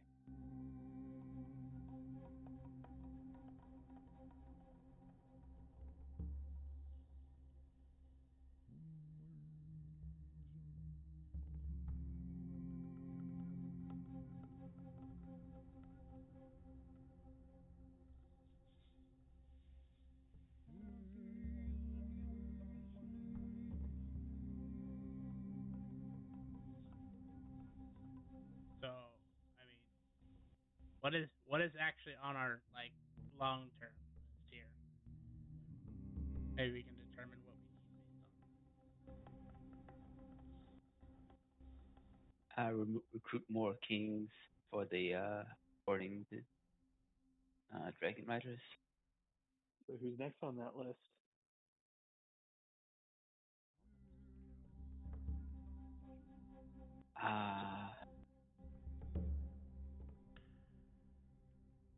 Well, it's the Dwarven King, of course.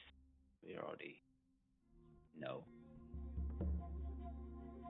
And I believe Yuki, the dragon of Cloud City, is one of them.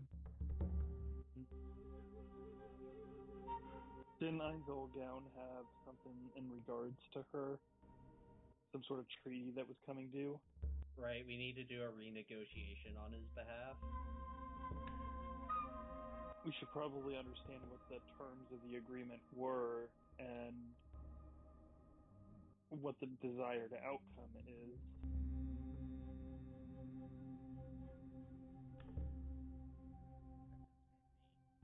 Yeah, perhaps we should go back to Lord Ines and inquire more specifics about that, or one of his attendants. Yeah.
Shall we pursue?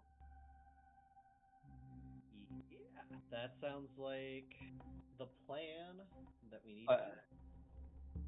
Pretty sure he's going to be contacting us at some point. Right, but we can start preparing for it now.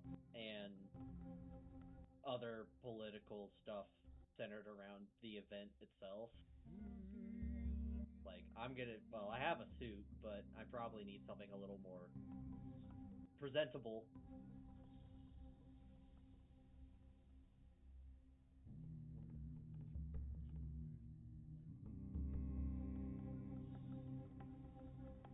Does seem like a very high political thing to do. Negotiate a treaty between two quasi-independent nations. Yeah. It's almost like the fate of the world will be determined at that table. I mean, I don't know if I would go that far, but certainly the fate of the North. The fate of the North will be on the line. And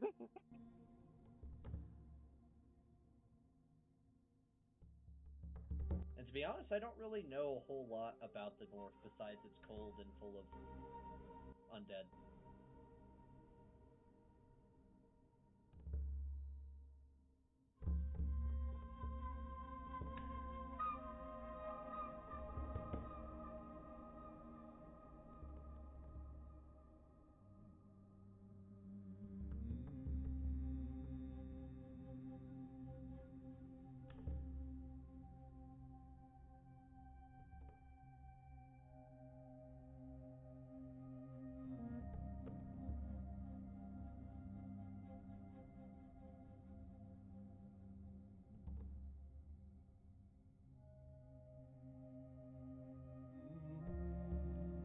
Do we have any other outstanding quests?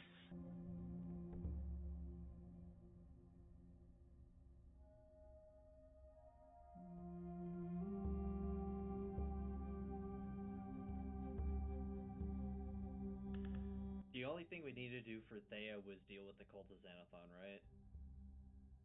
It was Riven who had that second quest.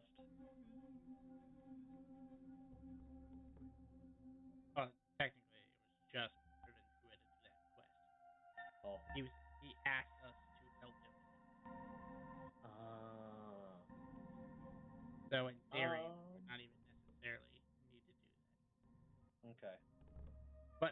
technically they are dead. Well, I think they are anyway. I assume getting hurtled into the the plane of fucking demons and monsters is probably not a good life decision. Or unlife decision, as the case may be. I'm pretty sure getting cast there is going to be a death sentence for pretty much anyone unless they were like a god or something.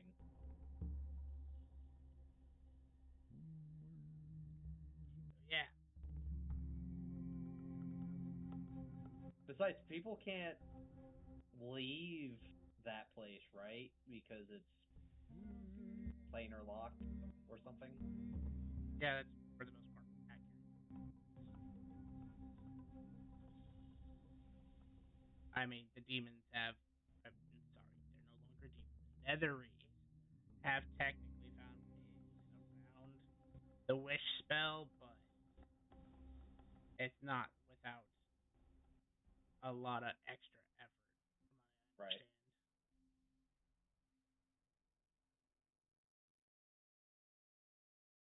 That plus, I think a good chunk of their military might is gone. I mean, as far as I have, it's been educated by my father. The literal ruler of the Netherverse was eaten. Huh. When the clown did its thing.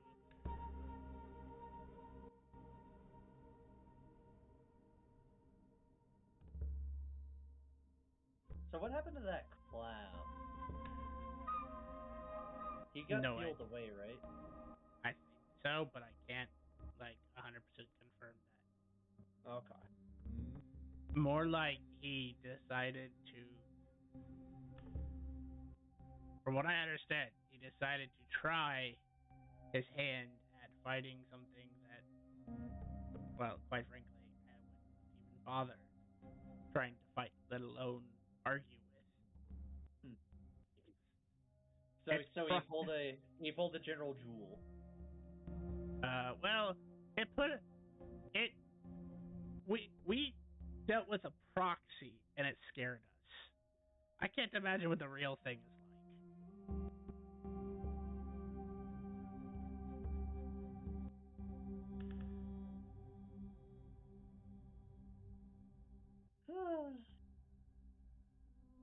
That's a problem.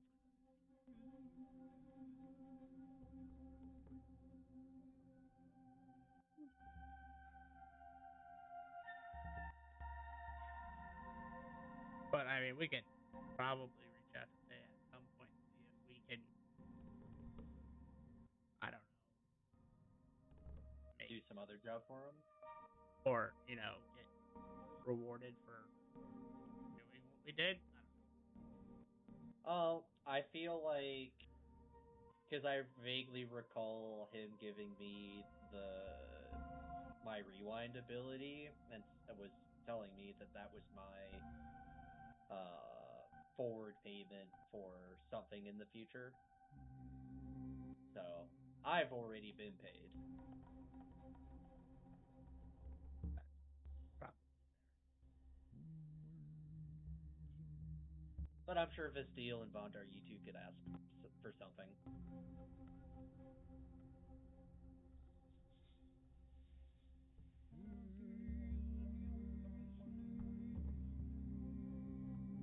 I suppose that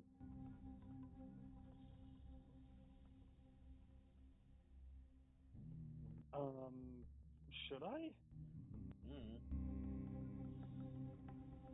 That's up for you to decide. I have absolutely no rapport with Thea. I've never met Thea, never had a conversation with him.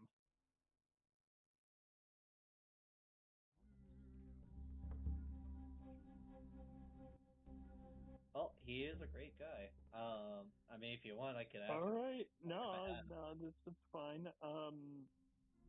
Oh, great and mighty Thea, I know that we have not been formally introduced, but if thou art willing to reward services done in your name on your request to those that are not named Simamar, we are here.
Hmm.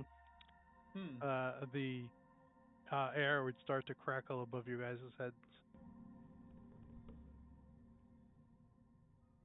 in danger. As a portal opens and a red vehicle comes through. Is that a clown or is that a normal That's a car horn. Thank God. As Aikido shows up. Keto, what are you doing here?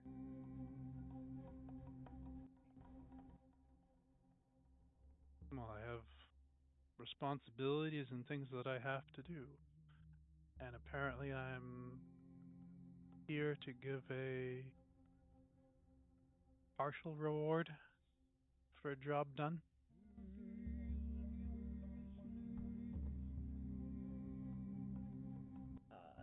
I guess Ye- depending on how one looks at it, the cult of Xanathon is no longer a threat.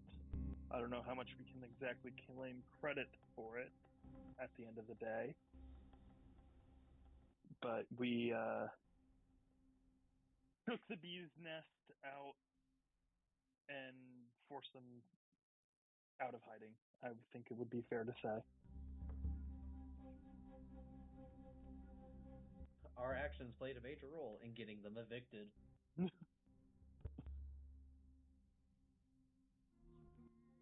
Yes, your actions played a major role in severely hindering the cult.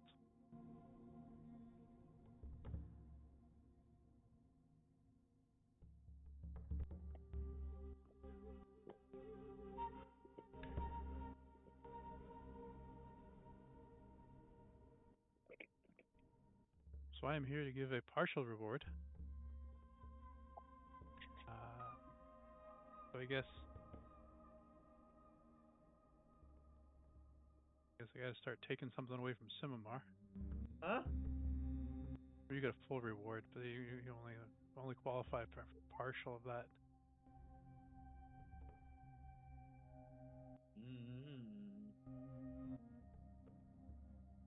Well, as a partial, I guess you as a group decide. Do you want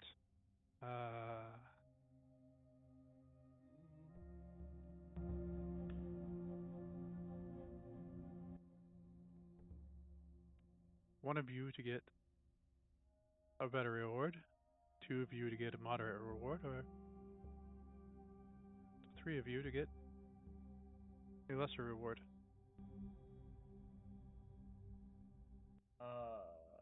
I will exclude myself, so Bastille and Bondar, you two decide amongst yourselves. Yeah, just I would suggest just the two get a moderate reward. I don't Mm-hmm.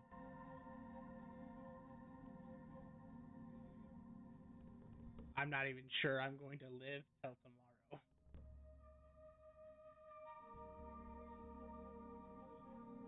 I hope you do. Buddy, I'm a simulacrum. I can only cheat the system so much before something comes and gets me.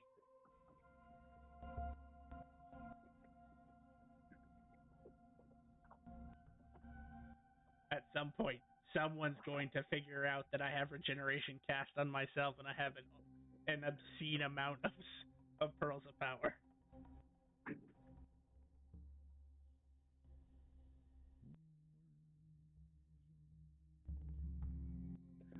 I think I would agree with the moderate award. Fine with me.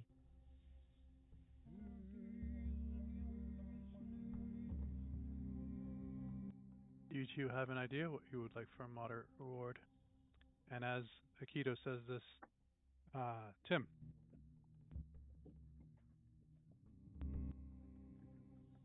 High, low, odd, or even. Pick two and roll a d100.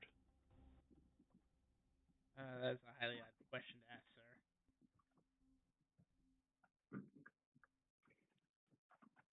sir. As we're talking,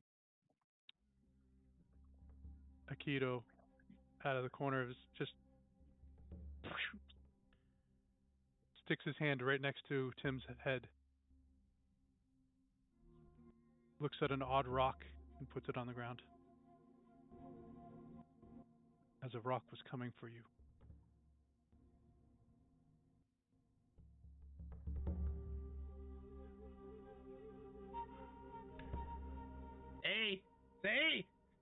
assassins in the shadow as he dives to the ground.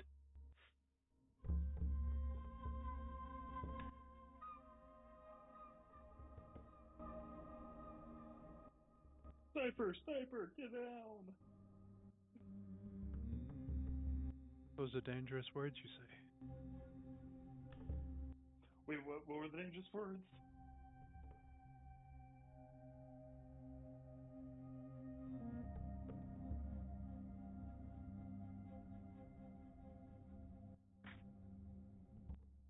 Well, you being a memory mage, Akito doesn't have to repeat.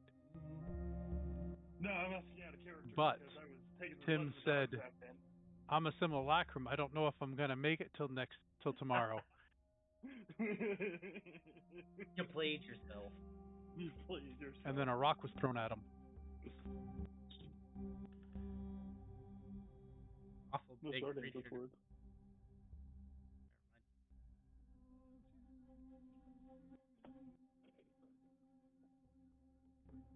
Did you guys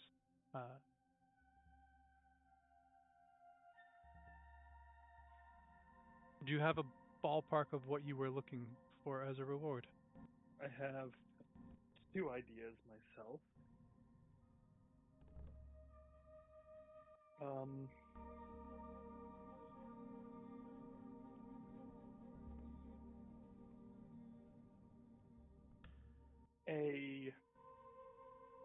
Perhaps a spark to divinity would be a greater gift. That would not be what I would ask, but a way in the right direction to start that process.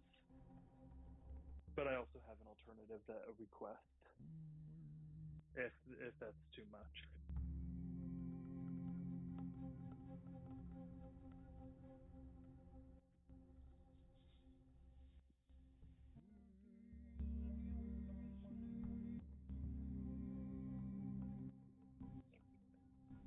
I have no idea what to ask for.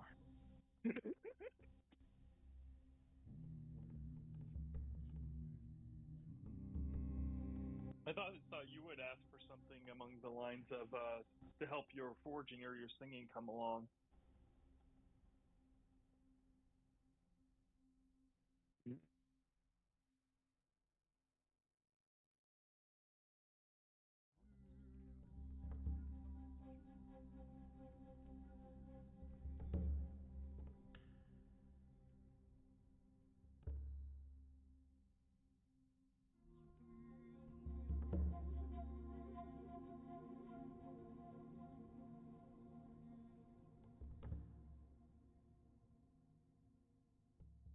I mean, if you really don't know, then you could, I guess, defer the reward, and I will return the favor greatly one day.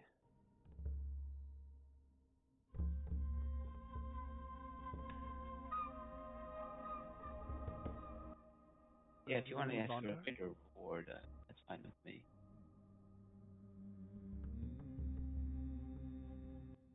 It was very generous of you.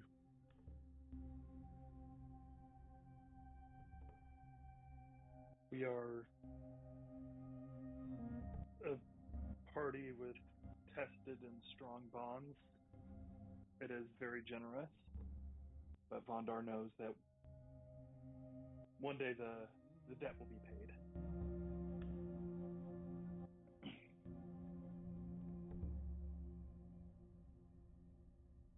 Out of character, considering all of the shit that you have done for me across all of the campaigns, I don't know that debt will ever be paid. I do not forget the multiple times my bacon has been saved. There certainly wouldn't be a Cloud Sea ruler without Vondar.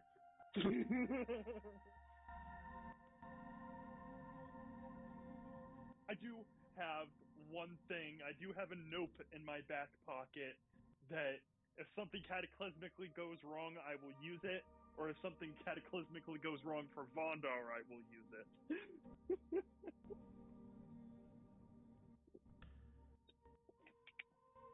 Anyway.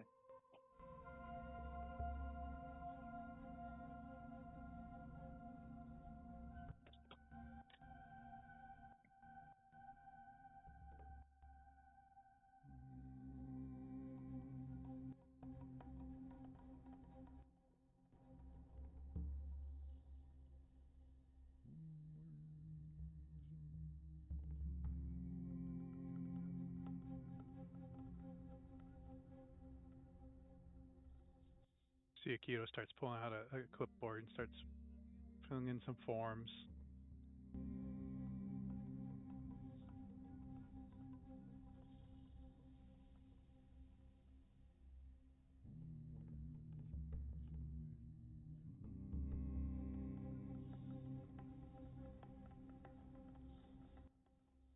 And this is what you all agree on. I agree. Yeah. Works for me.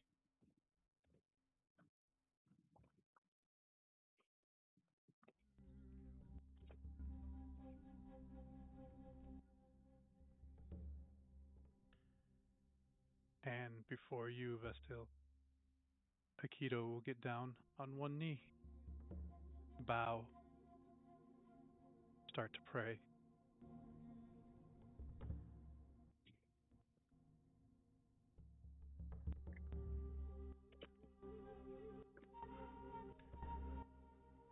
You feel this light within you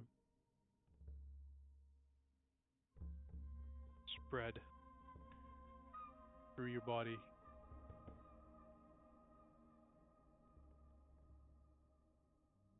Like wraps around you. For those of you that are here, you just see this. She's engulfed in light.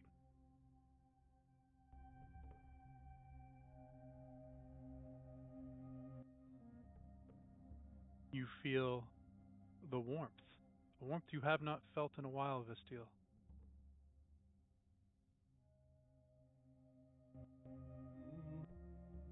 You feel the warmth of a mother's embrace. Bright light in front of you.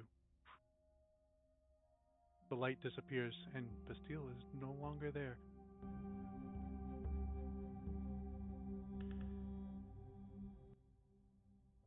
Keto would turn to you, Vondar.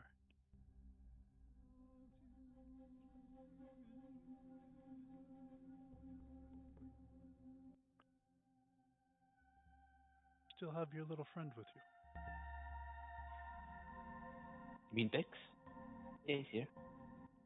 Yes. He will hold out his hand.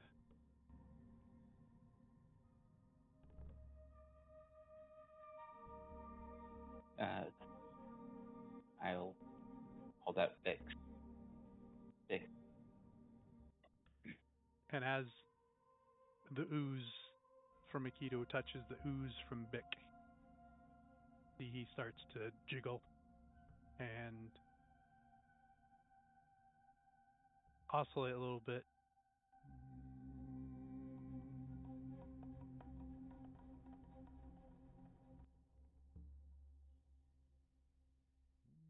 He says you treat him well. You are truly a friend to us. You are a good friend to your friends. If that is all you need of me, I need to return to my business. Good luck and have fun. Thanks. You also.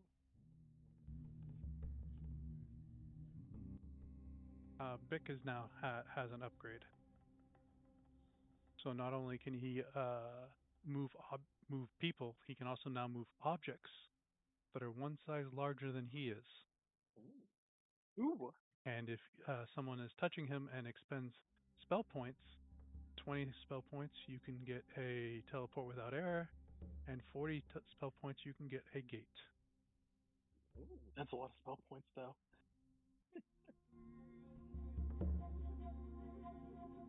Did Foundry die for anybody else? It was the bright light. Still up for me.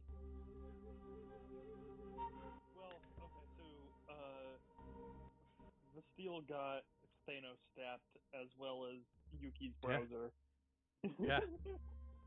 Keto will get back in his car, takes off. For the Thanos snapped Yuki,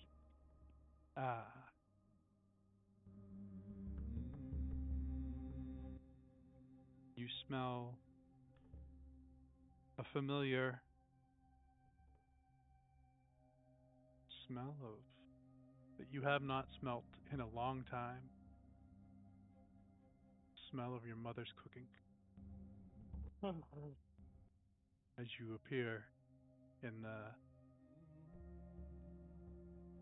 kitchen of the goddess of magic. There's a whole 9-course meal set out in front of you. You see your mother sitting at the other side. Welcome, my daughter. Sit.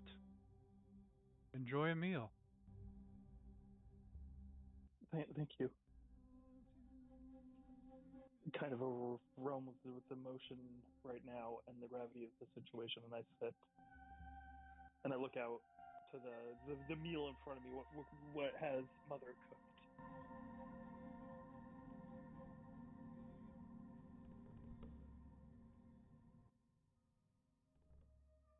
Apple pies, apple crisps.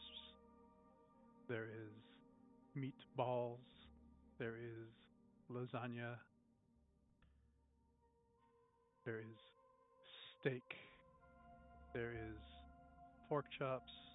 There is an odd little side table which has lobster and bacon.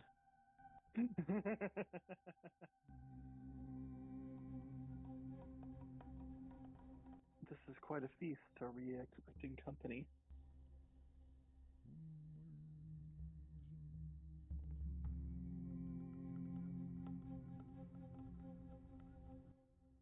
This, I would say, is more of a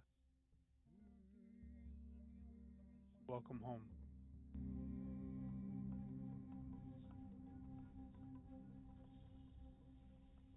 It's been a long time since I felt that way.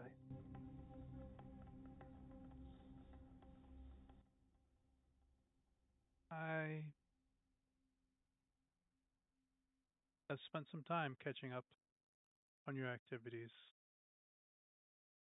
I did not know how closely tied we were until our most recent event.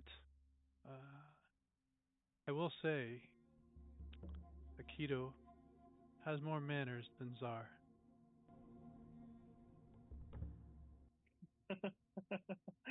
Yes, um, but I love him like a brother. Good. Have to be able to trust those you adventure with, and if you believe he is like your brother, then that is a bond you cannot break. No, I'm very fortunate.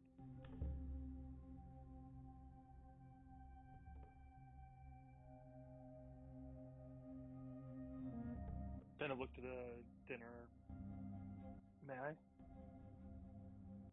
This is in your honor. I think I'll start with the pork chops. You always did. Build Wasn't sure myself what a type of plate. wine, but you have like a rainbow of wine in front of you, all the different colors. Start with something elvish, of course. And when you think about the plate just gets up, flies over, pork chop gets on it, and plate flies back to you.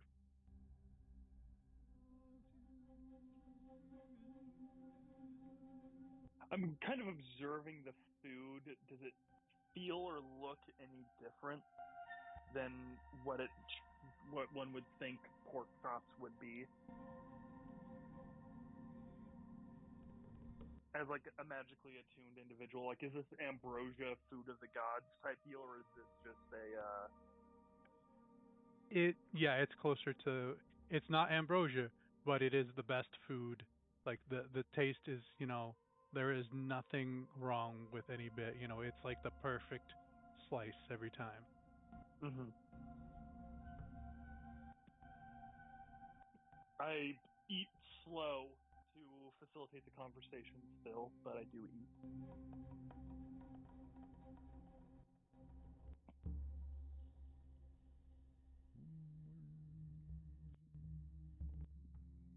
And you feel a familiar light within your chest that you can feel coming from her.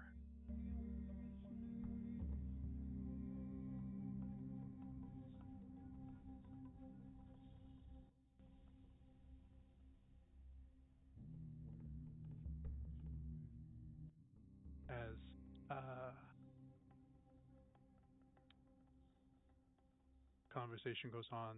This light within you just, gets bigger, bigger, and bigger Mhm. until it like encompasses your whole body again. But this one feels warm, feels right.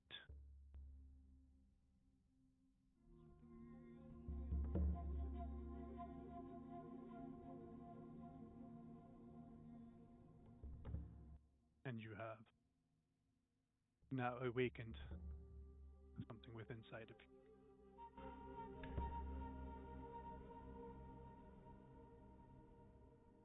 My intention was not to finish the entire dinner, but somehow I managed to do that.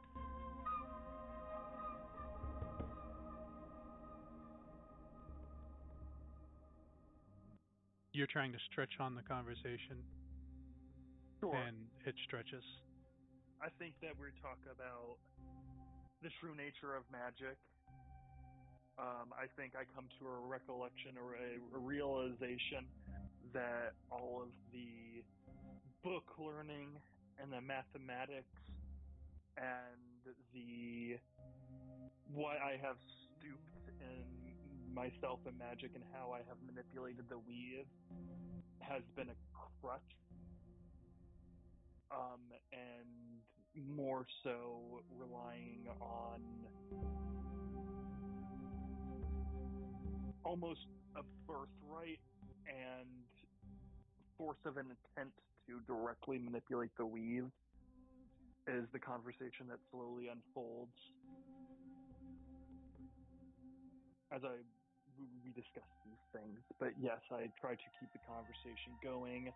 I'm not stuffing my face because that would be rude. But I'm curious if I ever find myself getting full and being like, oh, hey, I mean, this feels not an overeater, but does she find herself able to eat every last bite?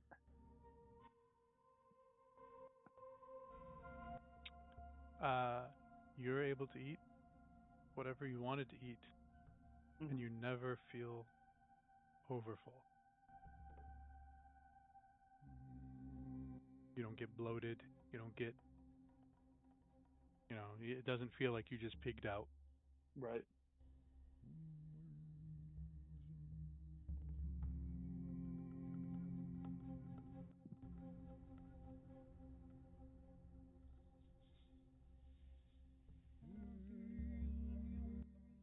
And as you have a conversation, we're going to cut back to the other people.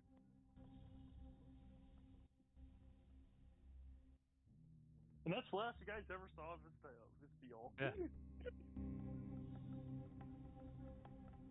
The steel was swallowed up by a light bulb. I guess my girlfriend's becoming a god now? Yeah. You could have stopped it out of character. Huh? I mean, that's great for her. I am a little concerned that at some point in time, because she's a deity, will get separated unless I also become a god. But that's a situation for later.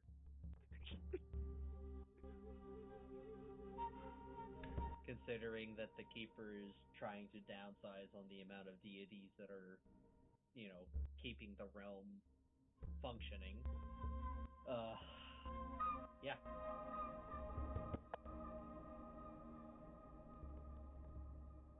Do we want to just wait for her here, Bontar, until she's done? Or do you think we should head over to entreat with Ainz and his agents?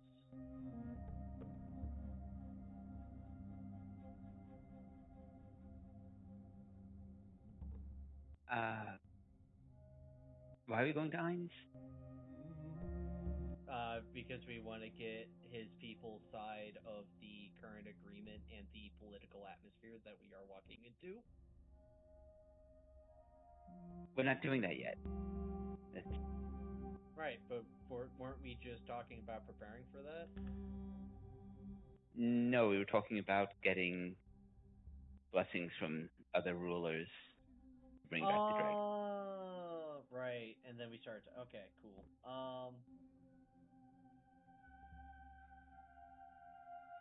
Well, do we want to try to knock out two birds with one stone and go speak with this Yuki of Cloud City?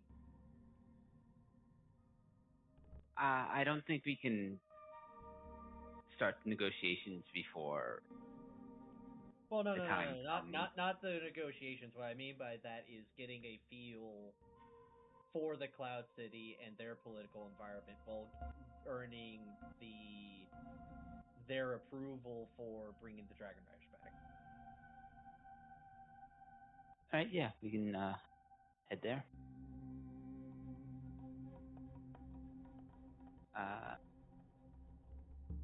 What do I know about the Cloud City? Do we need, like, are they gonna shoot at us if we try to take the ship up, or?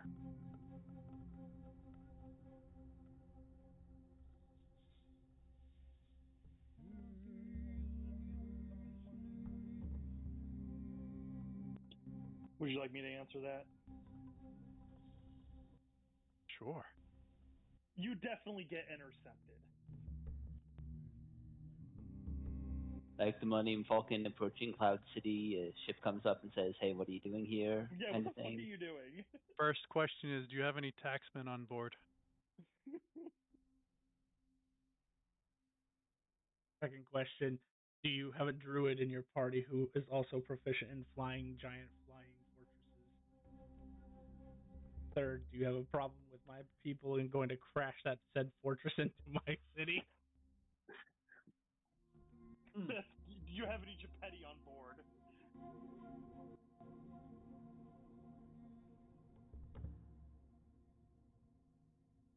I think we're good.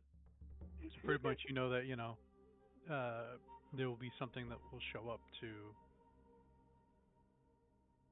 escort you in far away.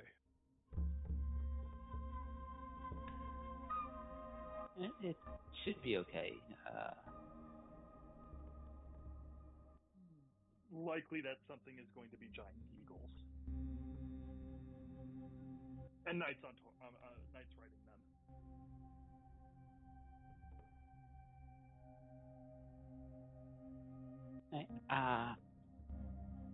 Before, I just need to make one stop. One thing I want to pick up. Head to links real quick. Yeah.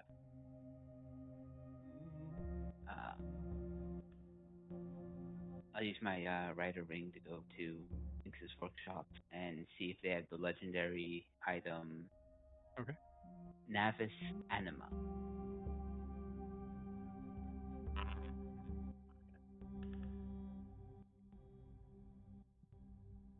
It's in Griffin Saddlebag.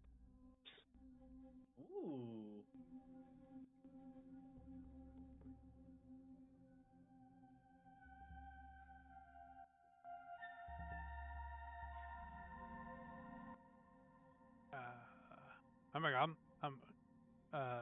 You want it now? You want us to make it? Now, if possible. I have a legendary voucher.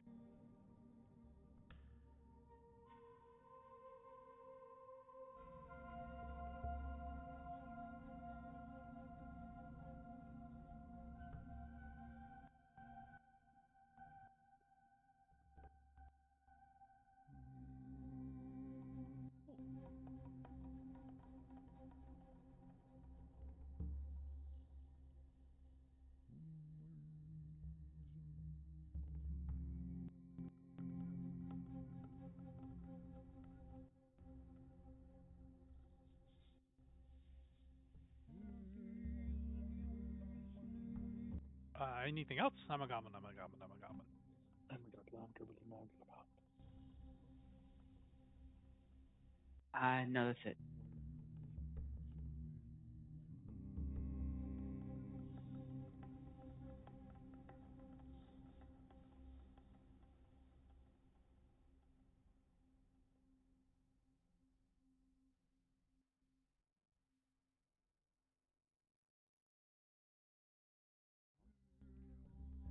He will go out. He'll be goes out back.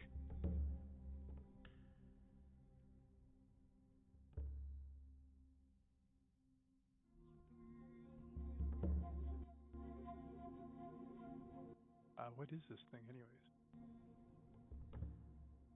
You can put it on a vehicle to turn it into a sentient vehicle.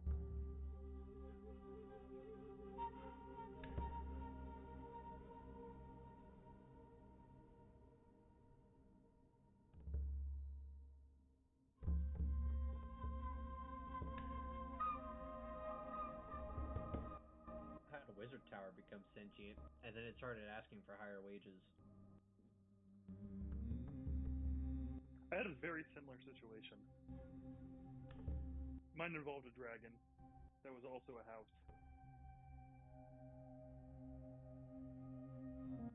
I had a sweet old lady who worked for the party and acted as their maid, and they got her killed. Wow. And that's when the big twist had to be found out that old lady was not an old lady, but a very powerful entity in disguise who was very bored with her life up until that point. That's such a vibe.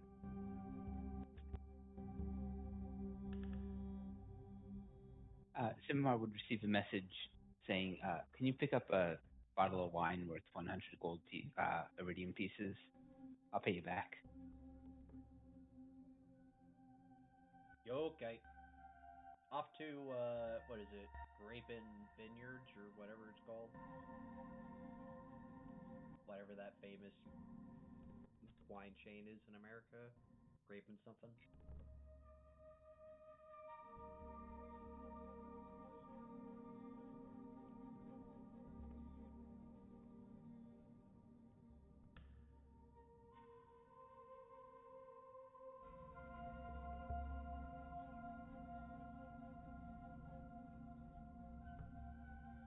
All right, they come back with this weird. The gem on a pedestal. Yeah, I'm trying to. I can't even describe that. That's the best thing.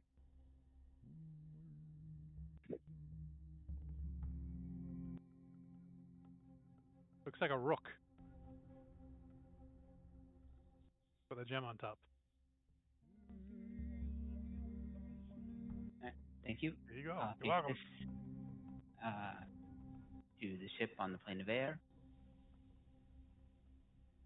and then I'll use a gate to take the ship into the material plane.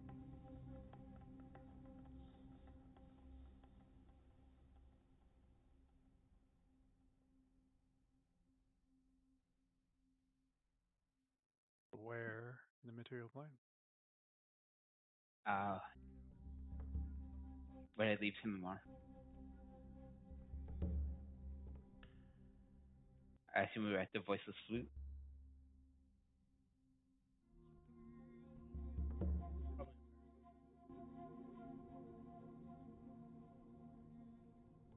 By the way, Tim's just been following some Mm-hmm. If there's an appropriate place for airships in the Black City, I'd probably send it there then.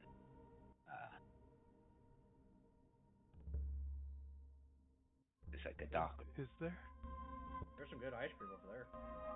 There is. Mm.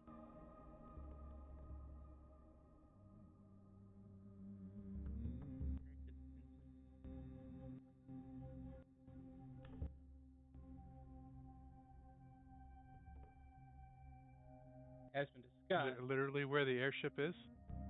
Not exactly. So that it is there, but that's more like an elevator now. There's like an actual sky platform where you would park your airships. So obviously, it's not going to be one airship at a time anymore. 100 years is long enough for merchants to make enough money to have bought an airship by now. They're probably a little more commonplace.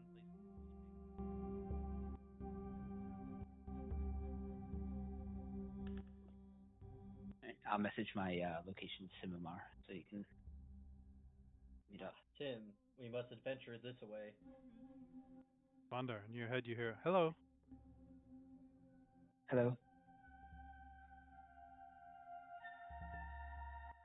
How can I help you?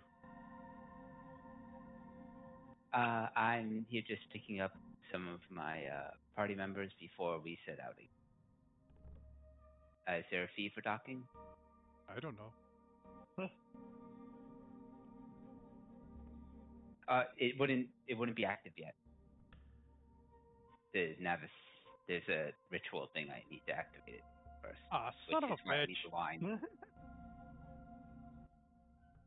I retract my earlier statement. You need to wine and dine this thing? Yep. No, you smash it over the bow and name it.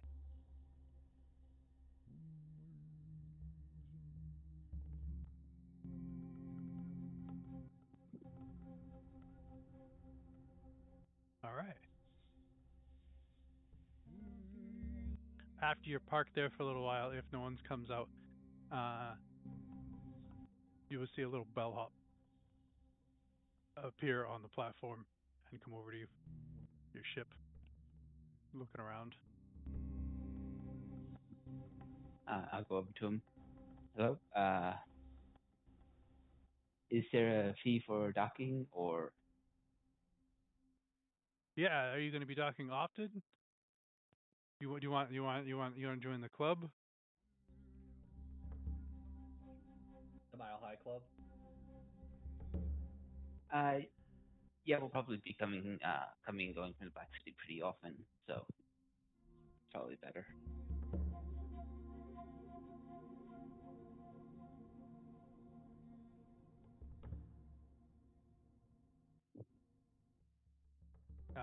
Are you going to need to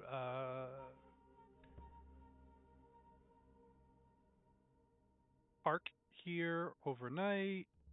Are you going to need an extra dimensional space to hold your vehicle? How would the lodgings for your vehicle happen? Well, I have a place on the plane of air that I usually store it in. Uh, I just I would like the ability to just come and go from the Black City rather than long-term parking or anything like that. Uh,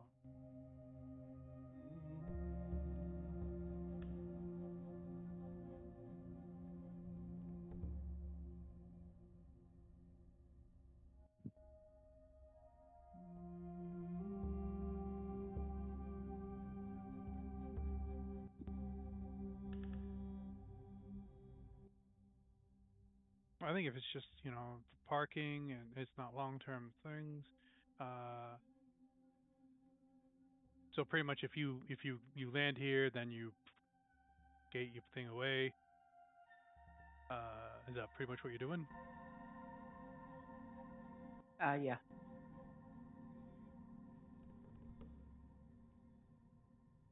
Yeah, if you do 30 iridium, you would have a month of free parking. Okay. I'll give I'll pay 300 now, just 10 months Oh worth. yeah, yeah. All right. What's the name of the ship? What's the name of the captain? And are you part of an adventuring group? Like, is there a group name in which we allow entrance to your ship? Uh, I'm Von Darteric. I'm the owner and I suppose captain. Uh, Captain, he's writing this down. I'm with the group The Whirlwind, and while it's not officially named yet, its name will be the Serene Storm.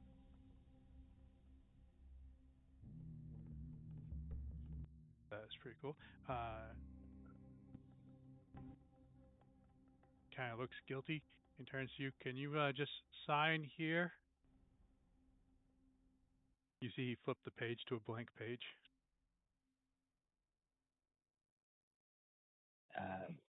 There's nothing written on this page. Yeah, but after your signature's on there, it's going to be worth more money.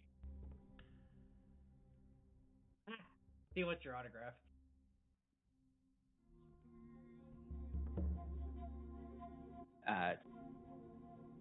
Can I insight this guy?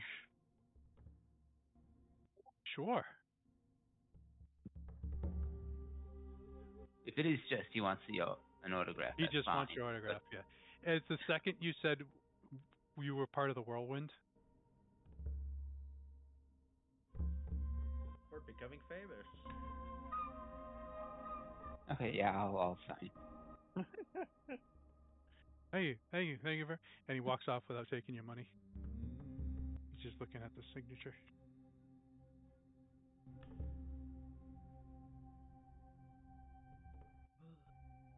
What a kid.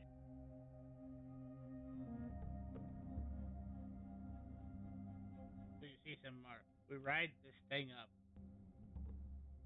Kind of weird. It reminds me of my dad a little bit. And then we get to, oh hey, there's Glendar Oh, in our fancy ship. Oh, halt! Who are you? And what are you doing? This is private.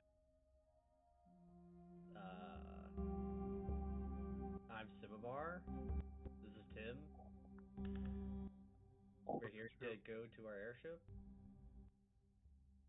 I don't have a Sumimar or a Tim on here. Part of the adventuring group, the Whirlwind. Oh, all right. Here, sign this paper. Sure. It's got Vondar's name on it. Huh. Okay, maybe we do just sign this to come on in. He signs it.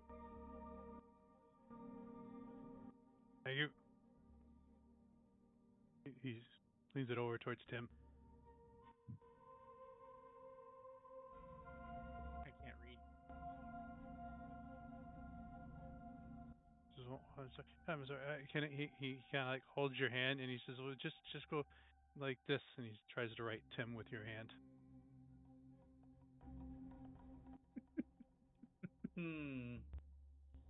Because I apologize for my ignorance, and your captain awaits you. Awesome. Thanks.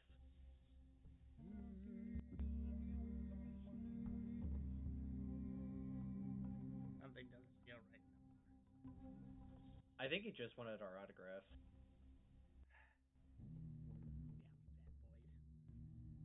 I mean, we are becoming famous. No, Ish. you're becoming famous. You're a part of the group. I am just a simulacrum who is going to eventually fade away to nothing. Simar begins looking out for a rock.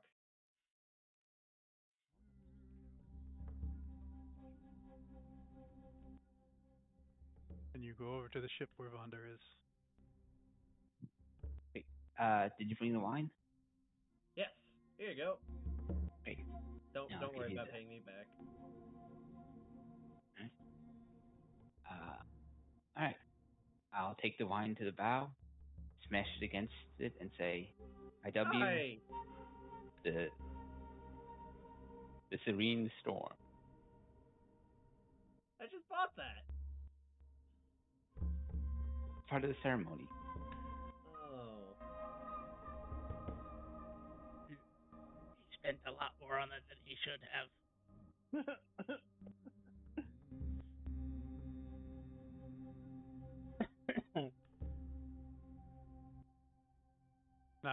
Now do I get to say hello? Yeah. Hello. Hello. I'm Vondar Tarek. I'm the Nice to meet you. captain of this vessel. Welcome aboard, Captain.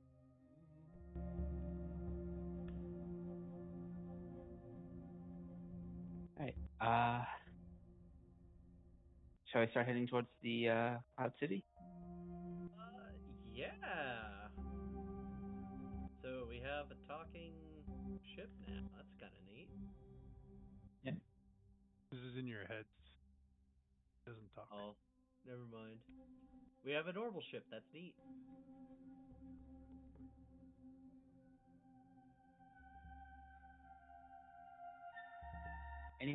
I believe anyone in contact with the ship can communicate telepathically with it.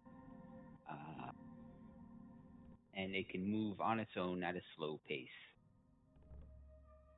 even without anyone directing. And I will take the helm and steer us out of the Black City.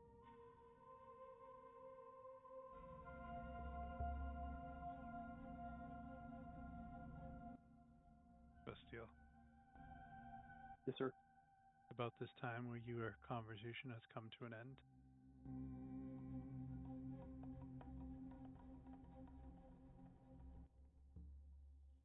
You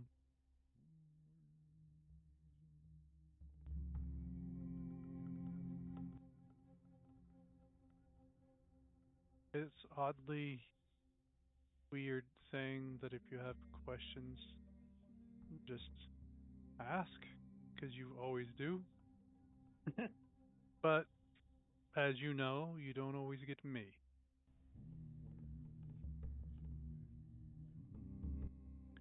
I know. Your companion will probably answer you most of the time.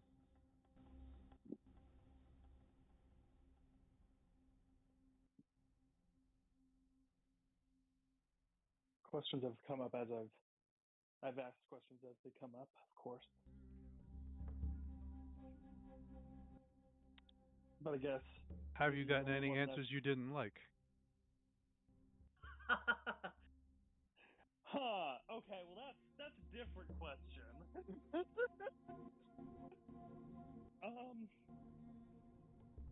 In this moment, I suppose no, because the only really question I didn't like was in regards to that. But I suppose the question now to two questions is what is possible now that was not possible before?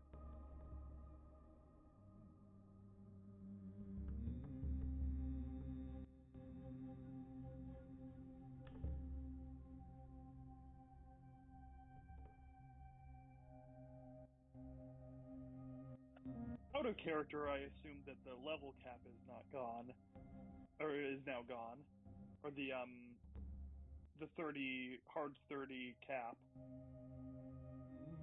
I would assume for unintelligence, for example, or any other maybe restrictions on the downtime. I don't know.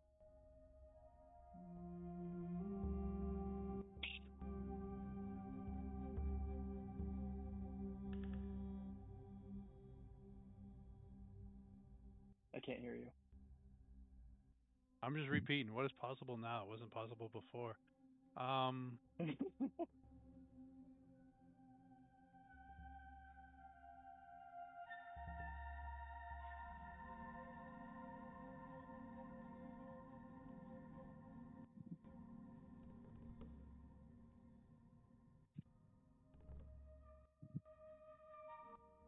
She says, unfortunately, I think you'll find it the opposite way, where you are more restricted now.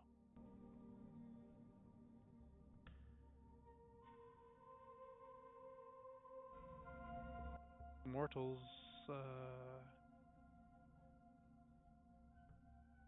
have less individuals watching over them, or there is more mortals than there are people watching over mortals, than there are gods watching other gods.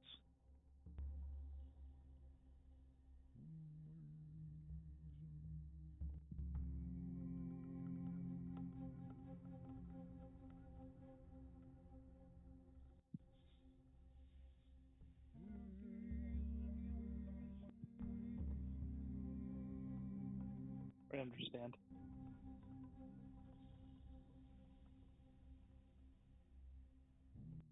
And as far as the stat thing, I have to look that up to figure out what that is.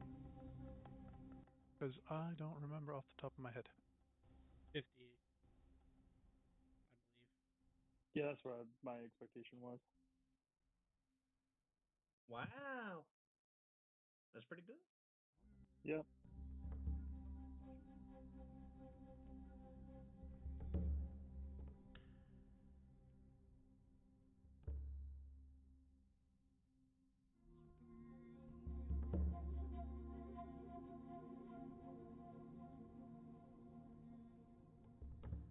Oh, sorry, no, it's 60.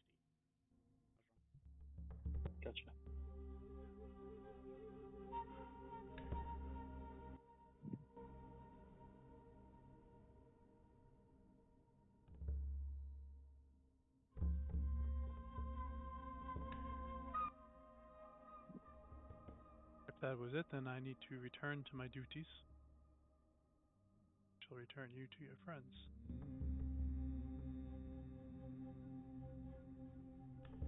Thank you.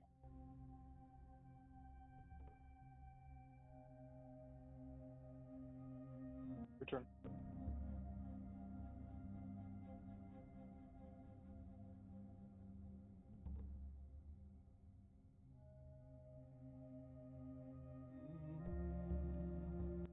Did she come back to us or where she was? She will come back to you guys. If there is an open chair, she will appear there with a bright light.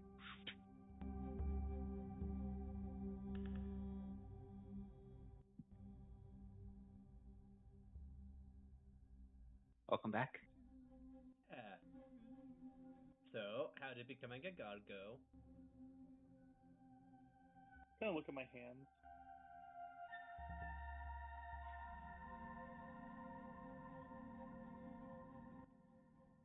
Doesn't look any different. Turn them.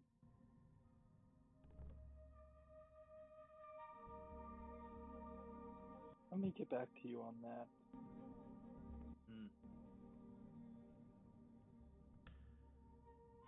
This was a lot different than Yuki's ascension. The rats are fucking in the city.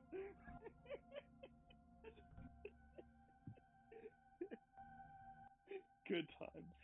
Captain, we are approaching the edge of the Black City. I need to tell the story now, Simamar. So when Yuki became a goddess, she went from 0 to like divine rank 16 or something, really quick with a few nukes. And so that all came at her at once. So she went from like an epic level adventurer to a very widely expanded sense of awareness and could hear anything within 15 miles of her. Well, she was in the Black City, so she could tell you the exact amount of rats that were fucking at any given point. Okay. Yes, it was a running joke for a very long time. What'd you say, Jack? I said it was a running joke for a very long time. My I mean- character may not have been doing illusionary sounds of them too. I mean, gives a whole new meaning to I don't give a rat's ass.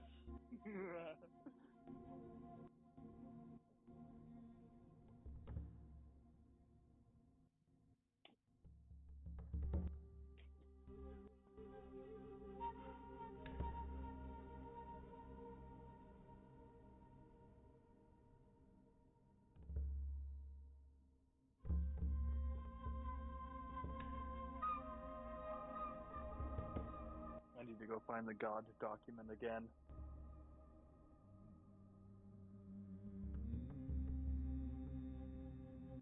It has all changed since then. Fun. And it's about to change again. Send me the new doc when you get a chance. But yes, we are approaching the Cloud City, I believe. Oh, I thought we were leaving the Black City. The Cloud City. Where is the Cloud City? Far in the In north. the clouds. You know, Vondar, that's fair. The voice said you were approaching the edge of the Black City. Yeah, but we're heading towards the Cloud City. Yes.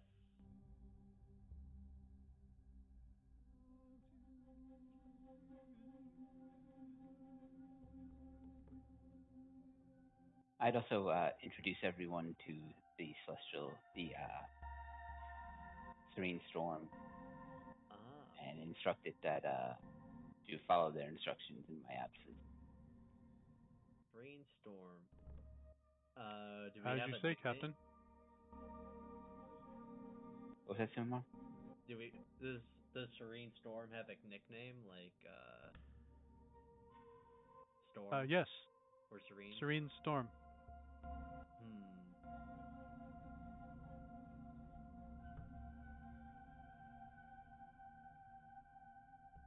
Oh, yeah, I'm supposed to roll 3d6.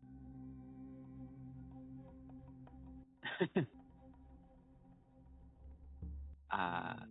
has 16 intelligence, 16 wisdom, and 11 charisma. Resisting the urge to call it Serenity.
Oh, we don't even know where we're going, technically.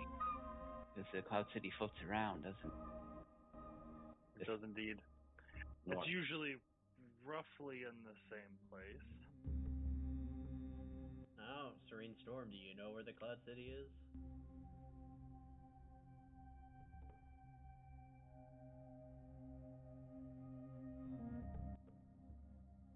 Yes.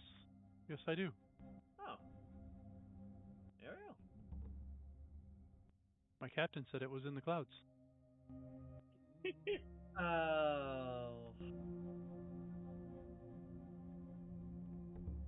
We'll find it. Captain, It'll my be captain. visible for the most part, I'm sure. Just head north. But what if it's in the clouds and therefore hidden?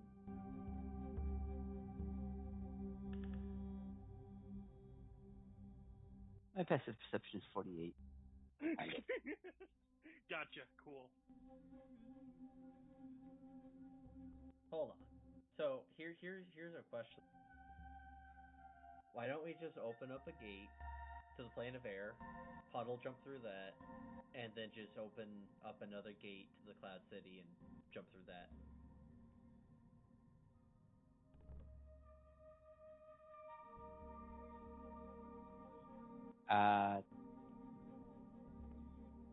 Might not want to jump in uninvited. That way, maybe we could gate further north to the area around it, outside the city, and then approach normally. Because I'm already starting to get a bad case of the zoomies.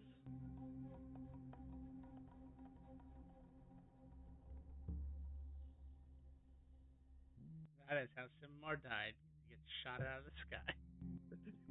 And discovers that there is advanced fall mechanics after a certain height. Well, you hit the ground after 6 seconds, apparently. No matter how tall, how high you fall. So skydiving will never be a sport in this world. That's terrifying. Sure it And- will. Hold on. What if it's about hitting the ground the hardest? I mean, only wizards can skydive.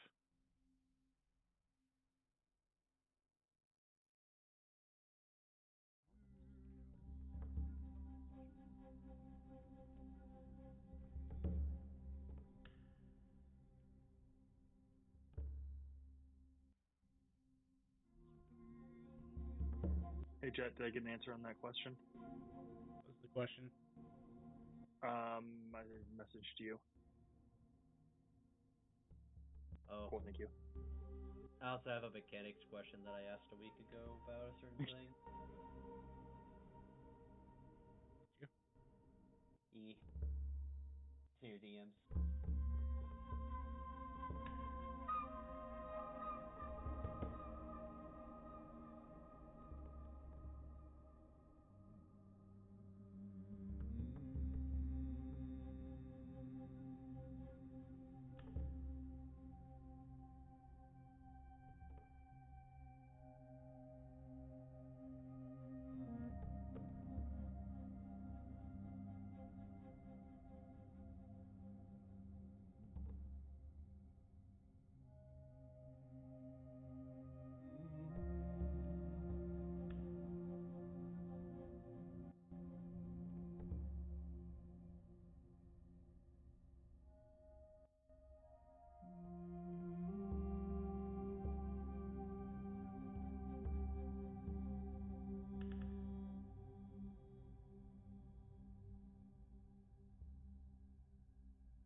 Very well.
Well, if you want to get there faster, I can have Vic try to teleport us in the ship to, let's say, Lestonshire. You need 40 spell points to do that. You can do that. Yeah, it's 20 just for a teleport. Oh, okay. And I've got that. Okay. Wonder if I can get my sword to do that at some point.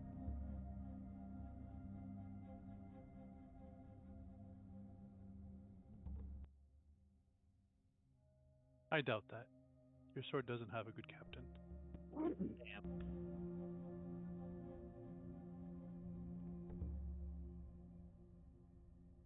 11 charisma. Ship's not that friendly.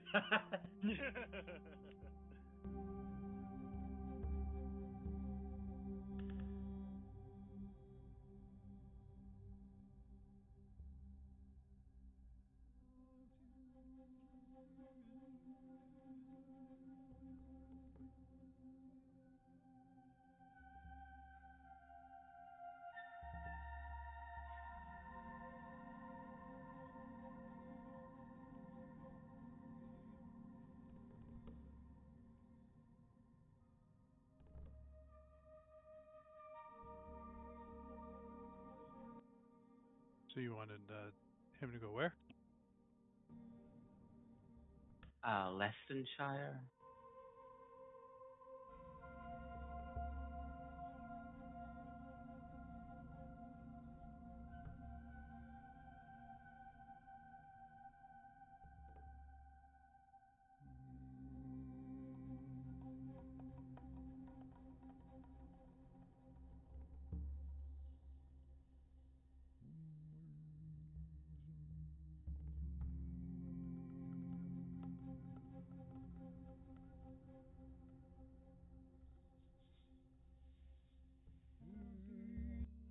So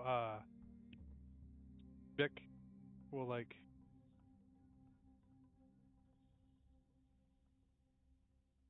shoot himself like and touch like 6 different points in the ship. So like Vic's kind of like in the center, but he's like stretched out, touching 6 different points in the ship. And as Vondar touches him, you can see like a coating kind of like go around the outside of the ship.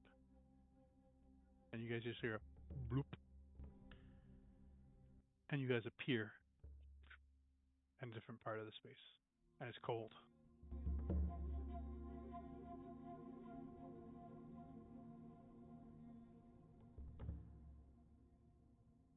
Wow.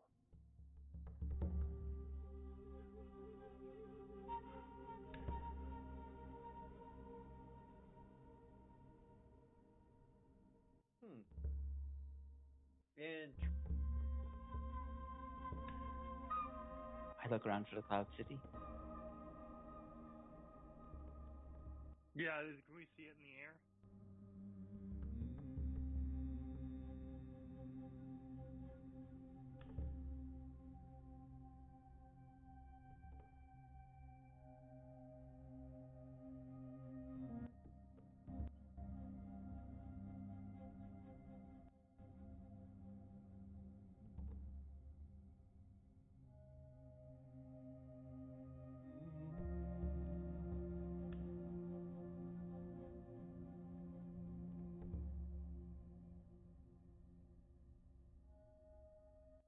As you guys look around, you currently do not see it.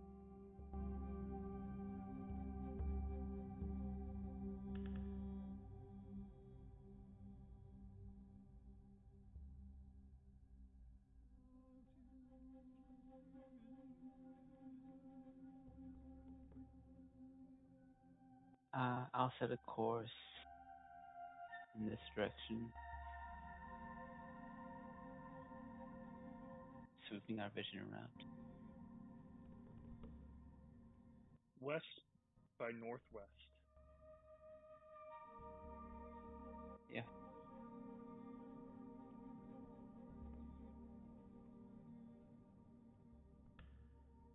yeah, about to say I'm not going to be much help here up in the clouds. Why you say that? Because rangers don't fly. Not with that attitude, they don't. Oh, I mean, yes, I am flying, but all my stuff is on the ground. All my skills are on the ground.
So you guys just keeping your eye out for everything, or?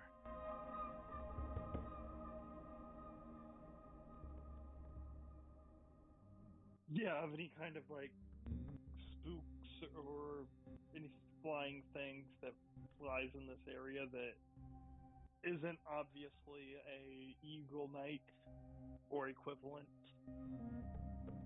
So if it's on the ground, you pretty much you don't care. We would note it, but not do anything about it probably unless it's an AA gun.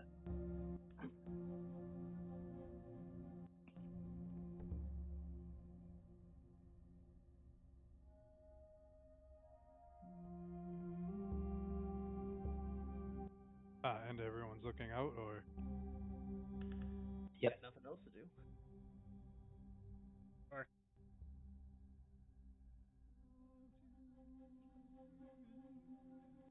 How high in the air are you, Vundar?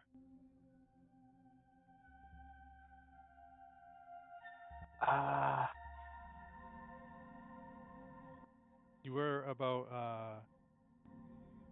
1,000 feet when you were leaving the Black City, so you're currently 1,000 feet. Yeah, I think 1,000 feet sounds okay.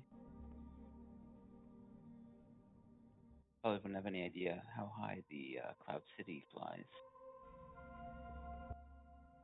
As you, clouds are still above you guys. As you start to leave the ruins of Lashtonshire, you see a small village just outside of it.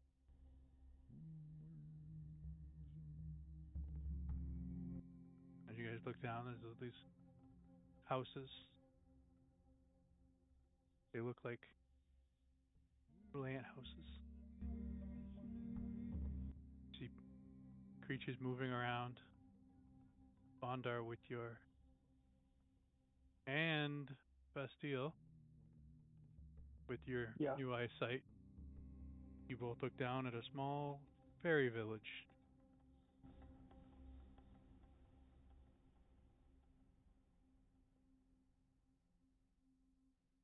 Bastille, how long does it take to cast Armageddon An again? hour.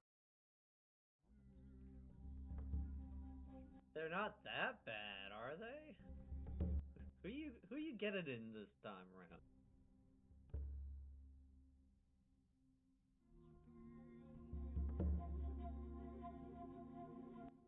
It's a very sad thing that I answer that immediately.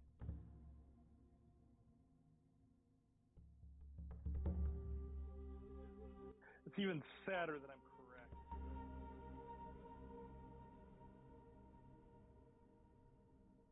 Well, we're probably not within 15 miles of the Cloud City yet, so they probably won't care.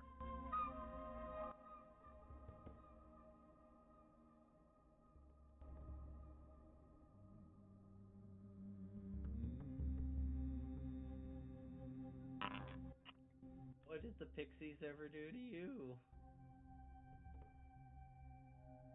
What didn't they do? How far below are they?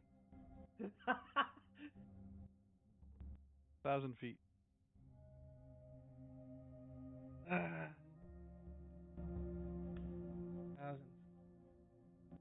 Sir, I believe that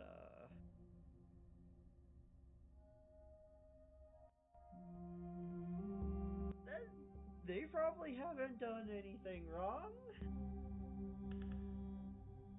Tim starts casting a spell. No, is it Armageddon? No, but it should be. No, they're innocent.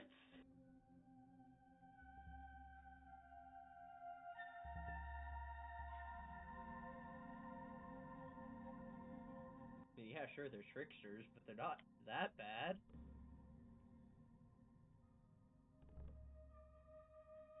You weren't here. No, I wasn't. Explain it to me, please. No. I am going to alchemical option. Pat bomb them. No, I'm just gonna give myself the ability to cast magic missile at 1,000 feet. Actually, I'm giving myself the ability to cast magic missile at a mile.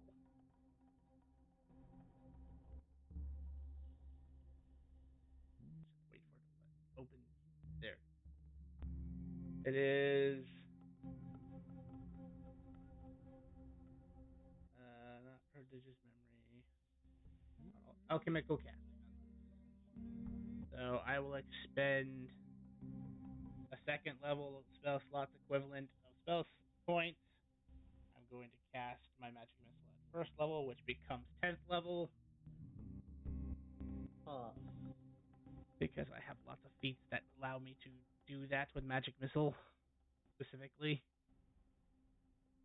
He is going to spell amp it so that each magic missile expands out to a 20-foot radius and rolls with. I can do it at level 10. So if I do 10-foot radius, each missile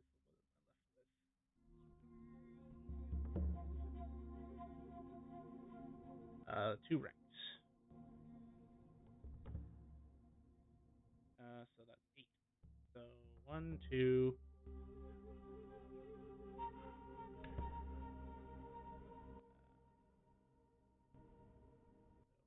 D4 to D6.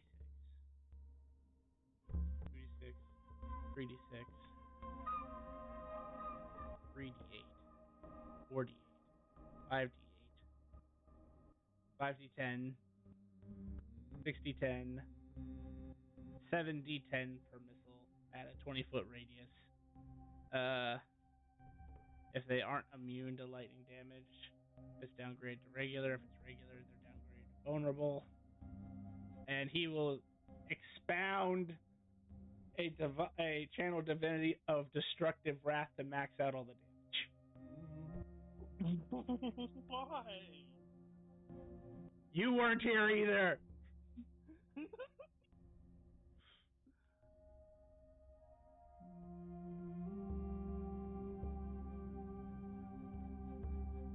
And because I can, I'll add another.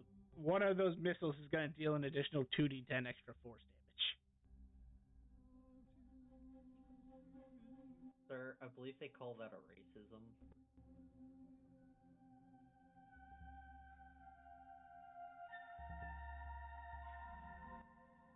How many missiles?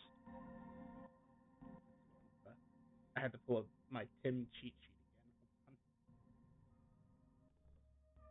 again. It was. There's my Tim cheat sheet.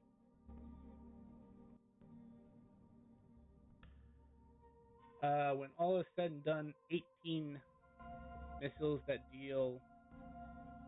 What did I say? 8d10? 8d10 plus 1d6 lightning damage. Maxed out. So 86 per missile. At a 20-foot radius.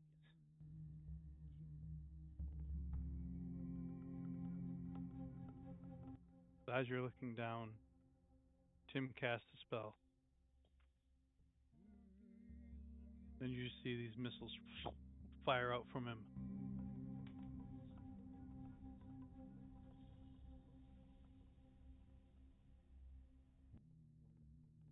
Hitting each building.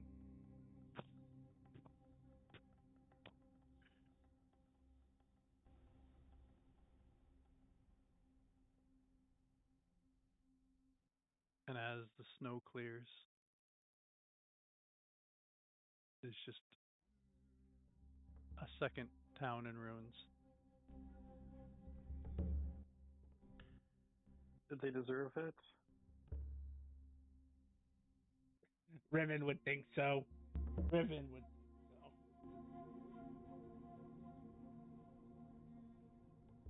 Oh, I forgot. There was also 2d6 extra damage plus 32 pure lightning damage plus 2d6 plus 22 force damage.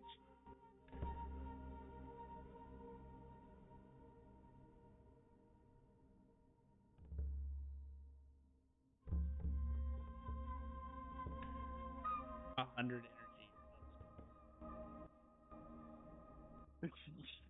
But why? They stole Riven's bag of holding, and they stole my bag of holding. You didn't even exist back then. I am still Feldmon. I have all of his memories. A simulacrum contains all the memories of the person who creates it up to the point that they are created. So I remember the pain. They're lucky I didn't want to go any farther. I could have added bloodmancy to it. Well, I mean, I don't think it would have mattered, considering they were all dead. That's fuck. It's like, oh, hey, yeah, you know, you could be angry I threw a hand grenade at you, but at least I didn't throw a mortar shell. Like, If I had used bloodmancy, it would have been 62 additional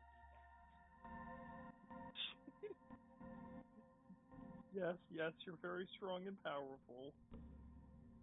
The hatred flows strongly in this one. The hatred flows strongly. I want you to know that was mercy. Okay, Simamar? Mercy. If Feldnot was here, he would go down there and punch each one individually. And I don't do near the amount of damage he does with one punch. And just, if the Cloud City is watching right now, and I don't know that they are, probably not, but they would just see this ship approaching that just aerial bombardment this tiny village.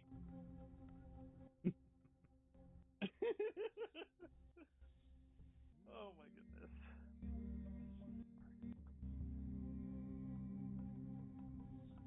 At least it wasn't magic missile I shot at them. As he says in air quotes.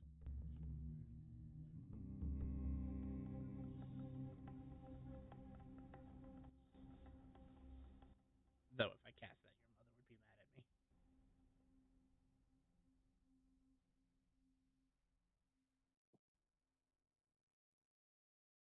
I don't know what you mean by magic missile, and I'm scared to find out. Let's just say it's a spell that doesn't exist, even though it shares the same name as the spell that does exist.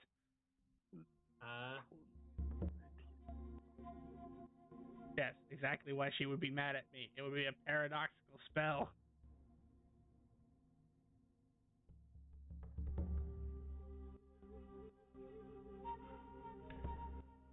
As you guys are contemplating this over the next hour or so, you travel for a couple more hours. Nothing. Couple more hours, nothing. 7 hours after you bombarded the ferries.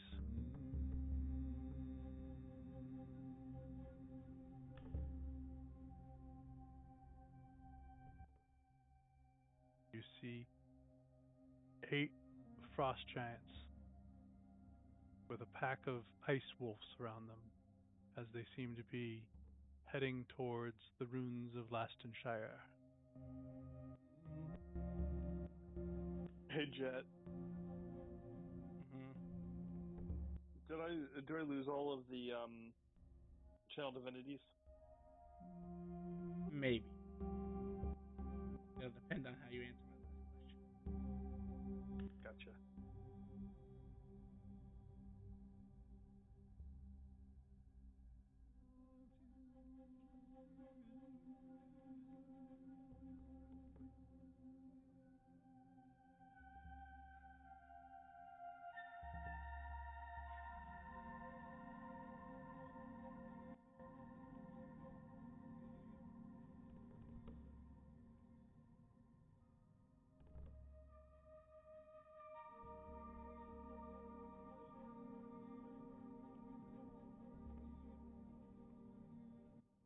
As you fly over these giants and keep going.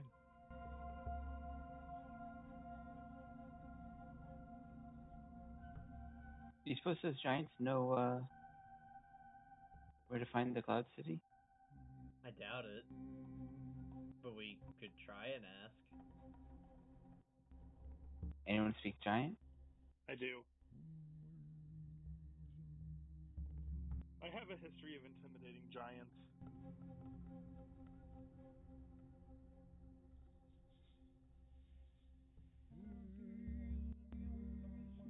Alright, let's I'll fly the ship down to a height where we can speak with the giants.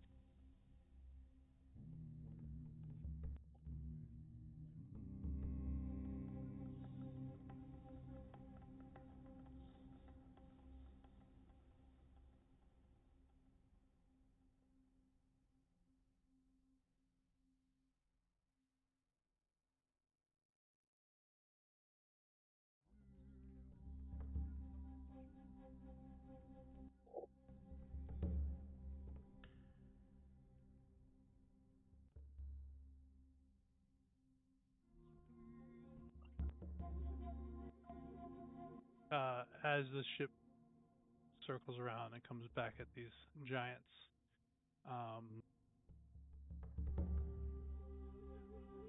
Team, they spread out a little bit and take a defensive formation.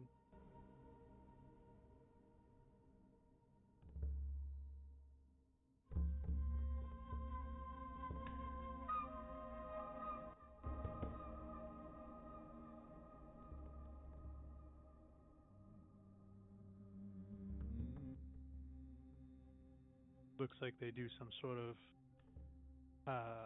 weird incantation, and all their right hands start to like attract snow and ice to it.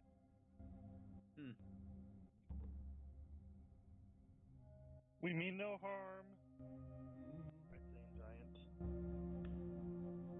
If I'm within range to speak. Sure, you can be.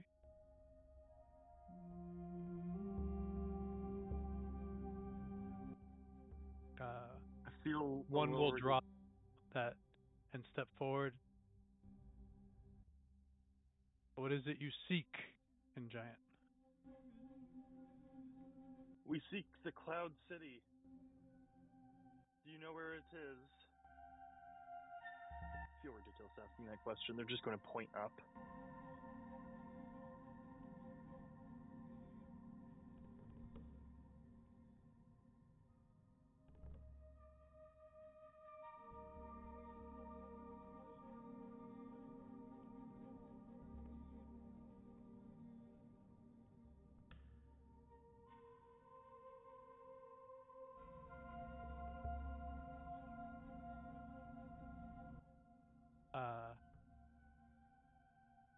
They point in the direction that they came from.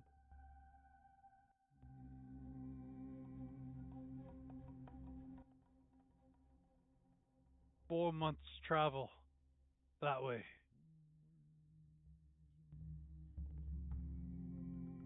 How far up?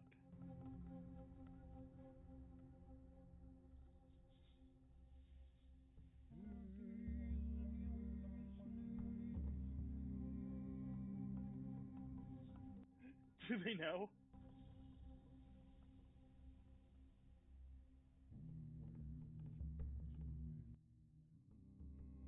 The one would say,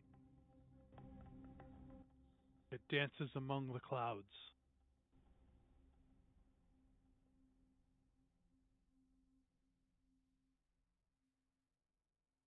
Do we give them food or money now? They were very polite.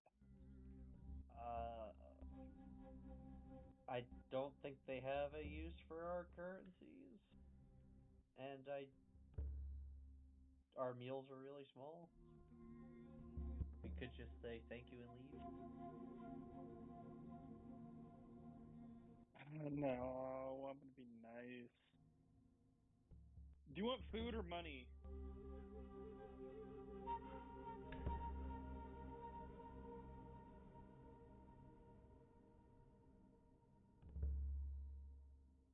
Looks very confused. Goes, money?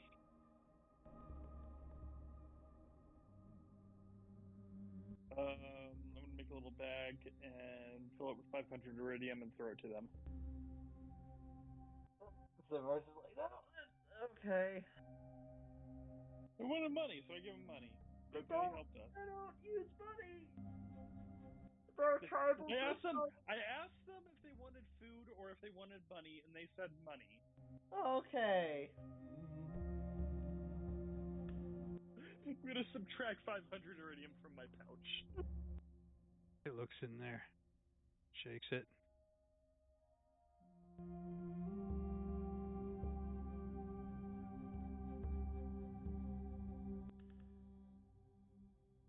Thank you, strange flying ones. Alright. So, I guess that direction 4 months ago, and it dances amongst the clouds. That's what we got. But we have a direction that we may as well pursue. I'm sure as we get closer, we'll be able to see it. Yeah. We may or may not encounter rocks heading that direction anyways. Then we could just follow the rocks.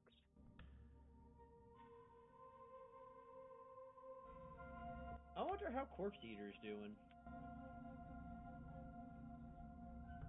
Or Corpse Yeah, Swallower. I don't know. Corpse Swallower. Good old Corpse Swallower. He was a lad. Such an unfortunate name.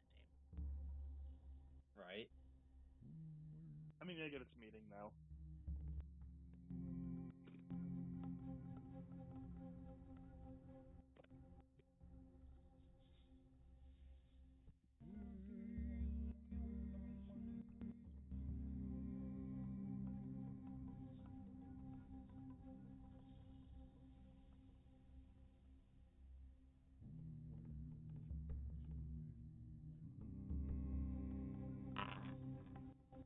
So do you continue on your way?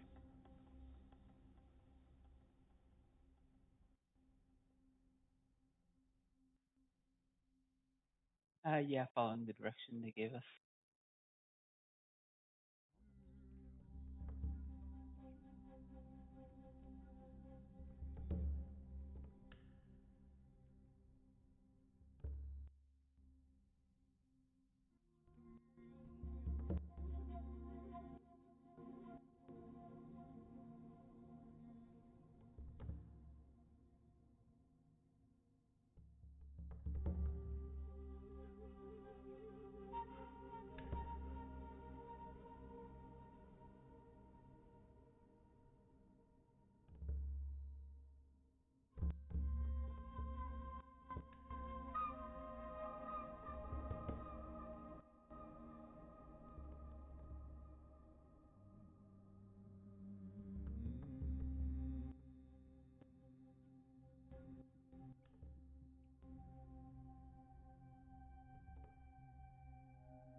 All right.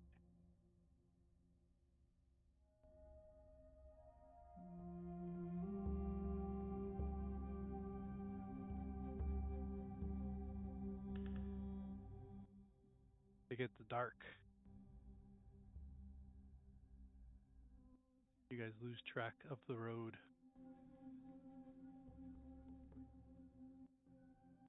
Bastille, How high are we up off the ground? you can still see the road. I can still see the road. You are 1,000 feet up. I will attempt to, with Vondar's help, guide the proper course to stay on the road.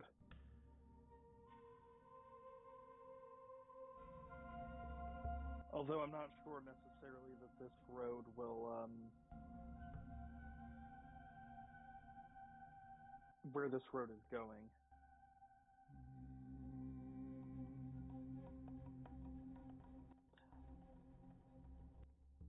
But it's in the right direction, I assume.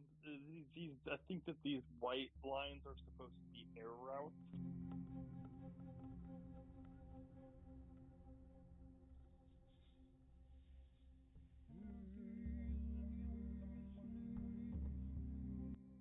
It's not a natural road. Okay.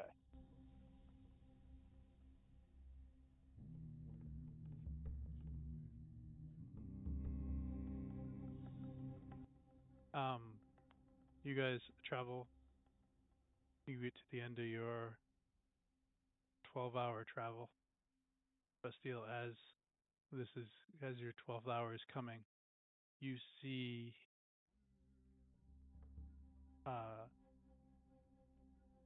these creatures look like they were traveling the road. They are white. They are frozen. They look like statues. They look like an exoskeleton creature.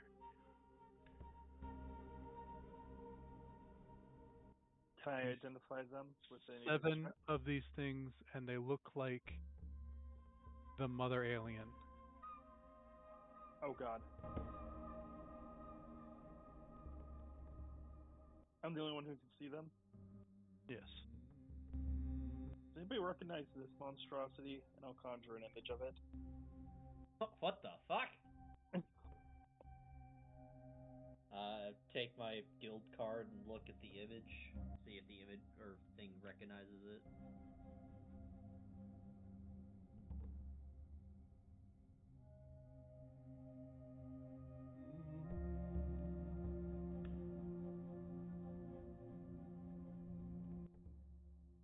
The Valzarok. A Valzarok. Netherite. That is something. Resistant to cold, fire, lightning, immunity to poison, immune to charm, exhaustion, frightened, and poisoned. Has dark vision out to 120 feet, and its languages are abyssal and telepathy up to 120 feet.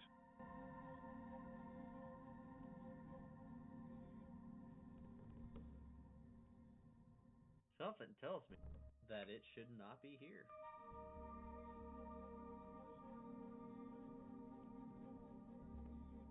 We want to do something about it.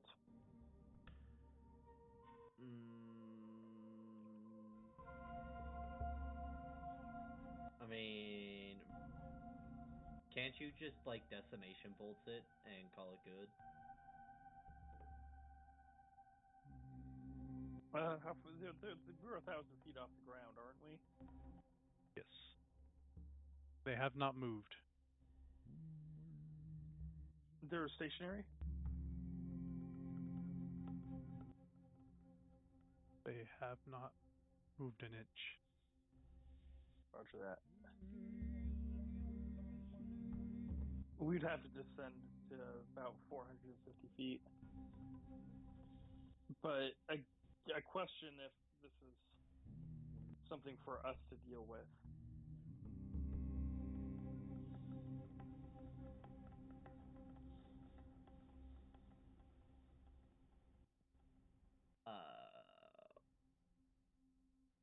Yes. I mean, I guess Okay. Ainz and his people could probably easily kill it since they are the ones patrolling out here, but you never know. What innocent people might be consumed by this weird alien demon looking thing? Vondar, would you like to descend to 450 feet? All right.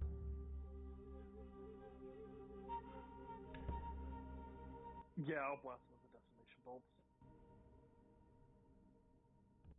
As you descend, it takes a while because you can move.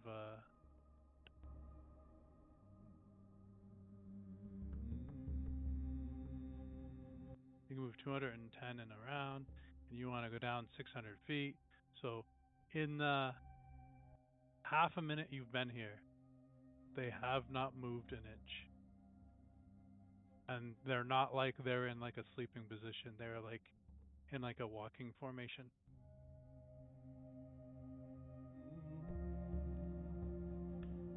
And Bastille, you are a memory mage, right? I am indeed. The last time you came to the frozen north to go to the corpse swallower, you saw several groups on the side of the road, frozen solid. Oh, it's cold. Yeah. They're not moving an inch. I have perfect sight and hearing. Can I hear any heart beating? No, not They're from dead. outside your ship. They're already dead. Move on.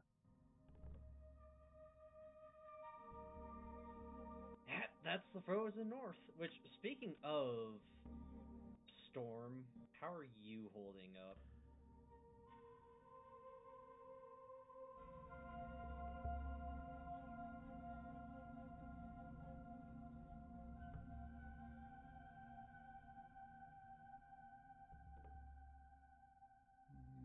Serene Storm, how are you holding?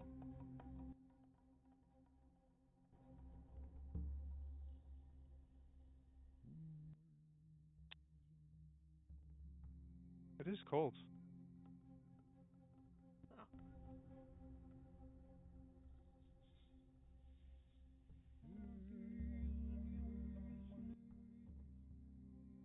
The Black City was nicer.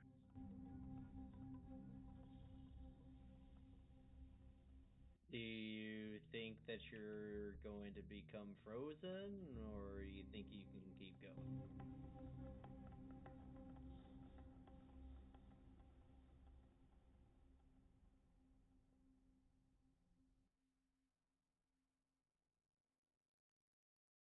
I think I can keep going.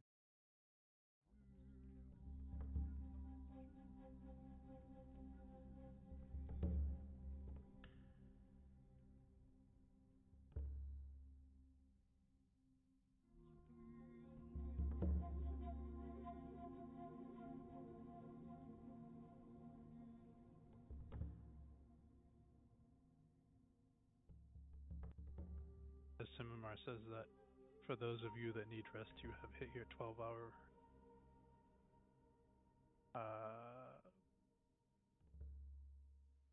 travel time. Do you want to continue? Oh, I haven't taken it out.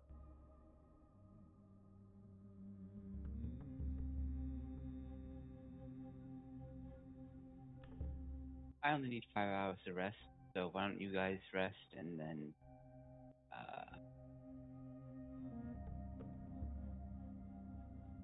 well, enough for travel, not hours in the day. I'll keep us on course.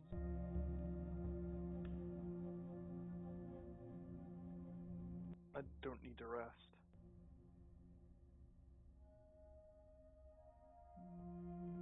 As this journey has been going on, Vasila's been pretty more quiet. There's been occasional bouts of her joking around or being laughing, but for the most part, she's been pretty introspective and thoughtful. But perhaps a rest later in the tomorrow morning when the sun is back up and I don't need to help keep this course steady. I will take a breather. Well, the ship can move on its own at a slow pace.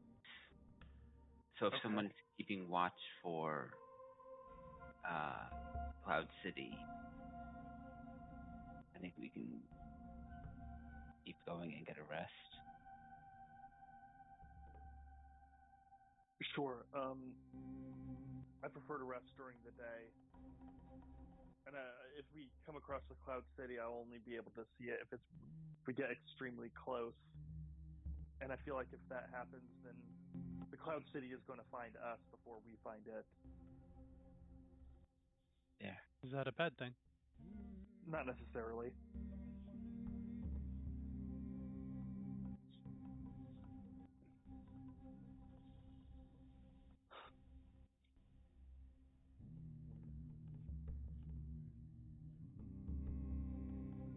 Alright, so I'll go down for a rest if Steel's staying up.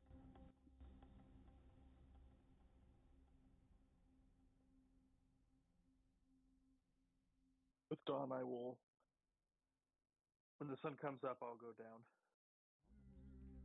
And I'll take the watch from there because I really don't sleep at all.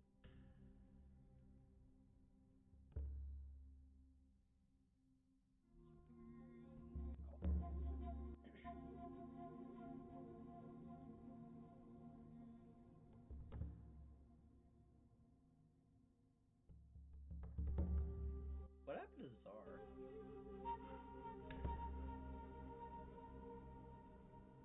still around. Well, I guess they're doing Emergency. star things. Emergency family meeting.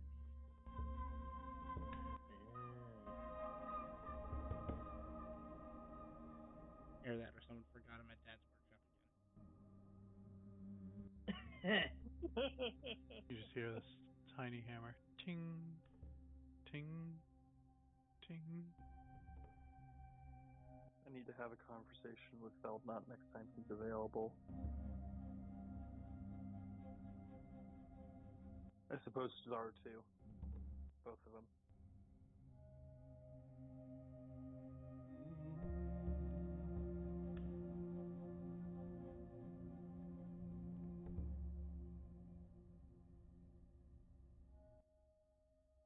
So Simamar. So Vondar is the only one going down right now? I will also be going to sleep.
Three hours go by.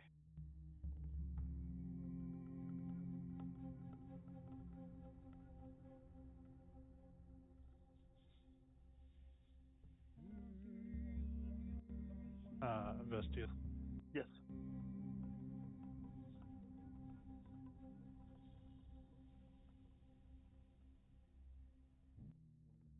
See a flock of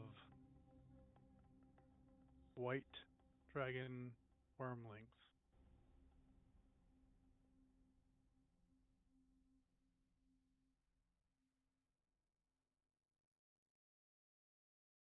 Flying in almost the same direction you guys are.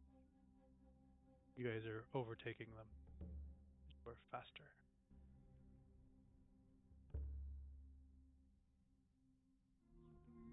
But you are higher than them. They are not this high off the ground. Didn't know that wormlings or white dragon wormlings travel in flocks. There's 22 of them. A lot of white dragon wormlings.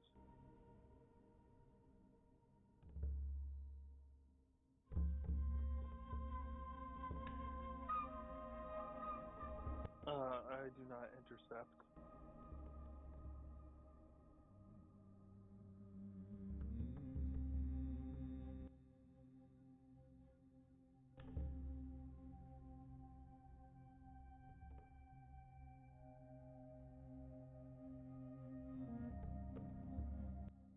Five hours goes by.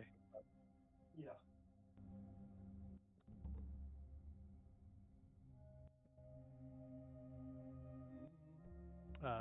Were you waking up now, Vonder? Yeah. And was somebody else crashing, or?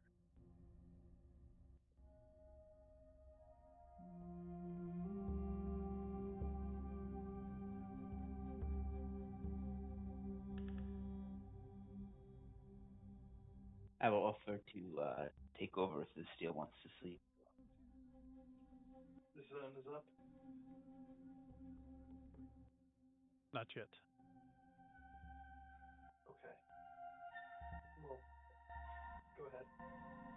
Can you still see the road or no?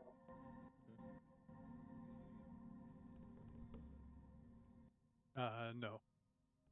Okay. That's not a big deal. Yeah, okay. I'll take a rest.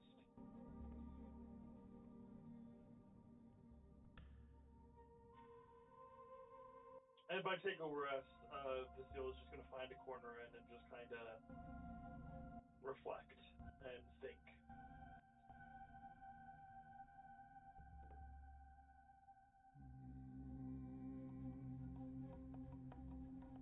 Pull out her.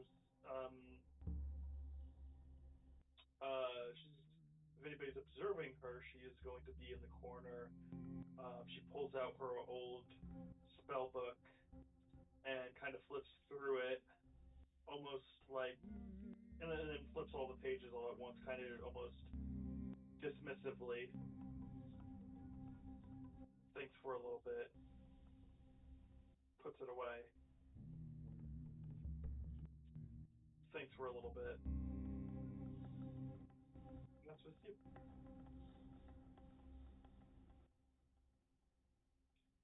As the next 5 hours goes by, uneventful, except for Vondar, you've noticed the wind picking up, and as the 5 hours comes to a head and Steel and Somar have now had their rest, it is a complete whiteout.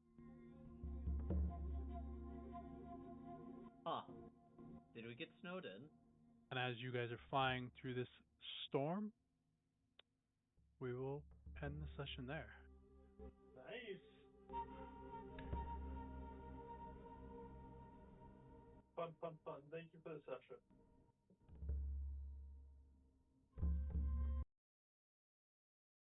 Thank you, everybody, for coming out to stream today. If you enjoyed our content, please feel free to drop us a follow. We would really appreciate the support. And tune in Mondays and Wednesdays for our D&D content. Want to keep up with the events and extra streams? Please check out our Facebook and Twitter to keep up to date on the schedule releases and updates for the streams, including extra streams that we may not have on schedule. And if you would like to see previous content that we've done, check us out on YouTube at Epitaph of Creation. Thank you so much for coming out today, and have a good night, everybody.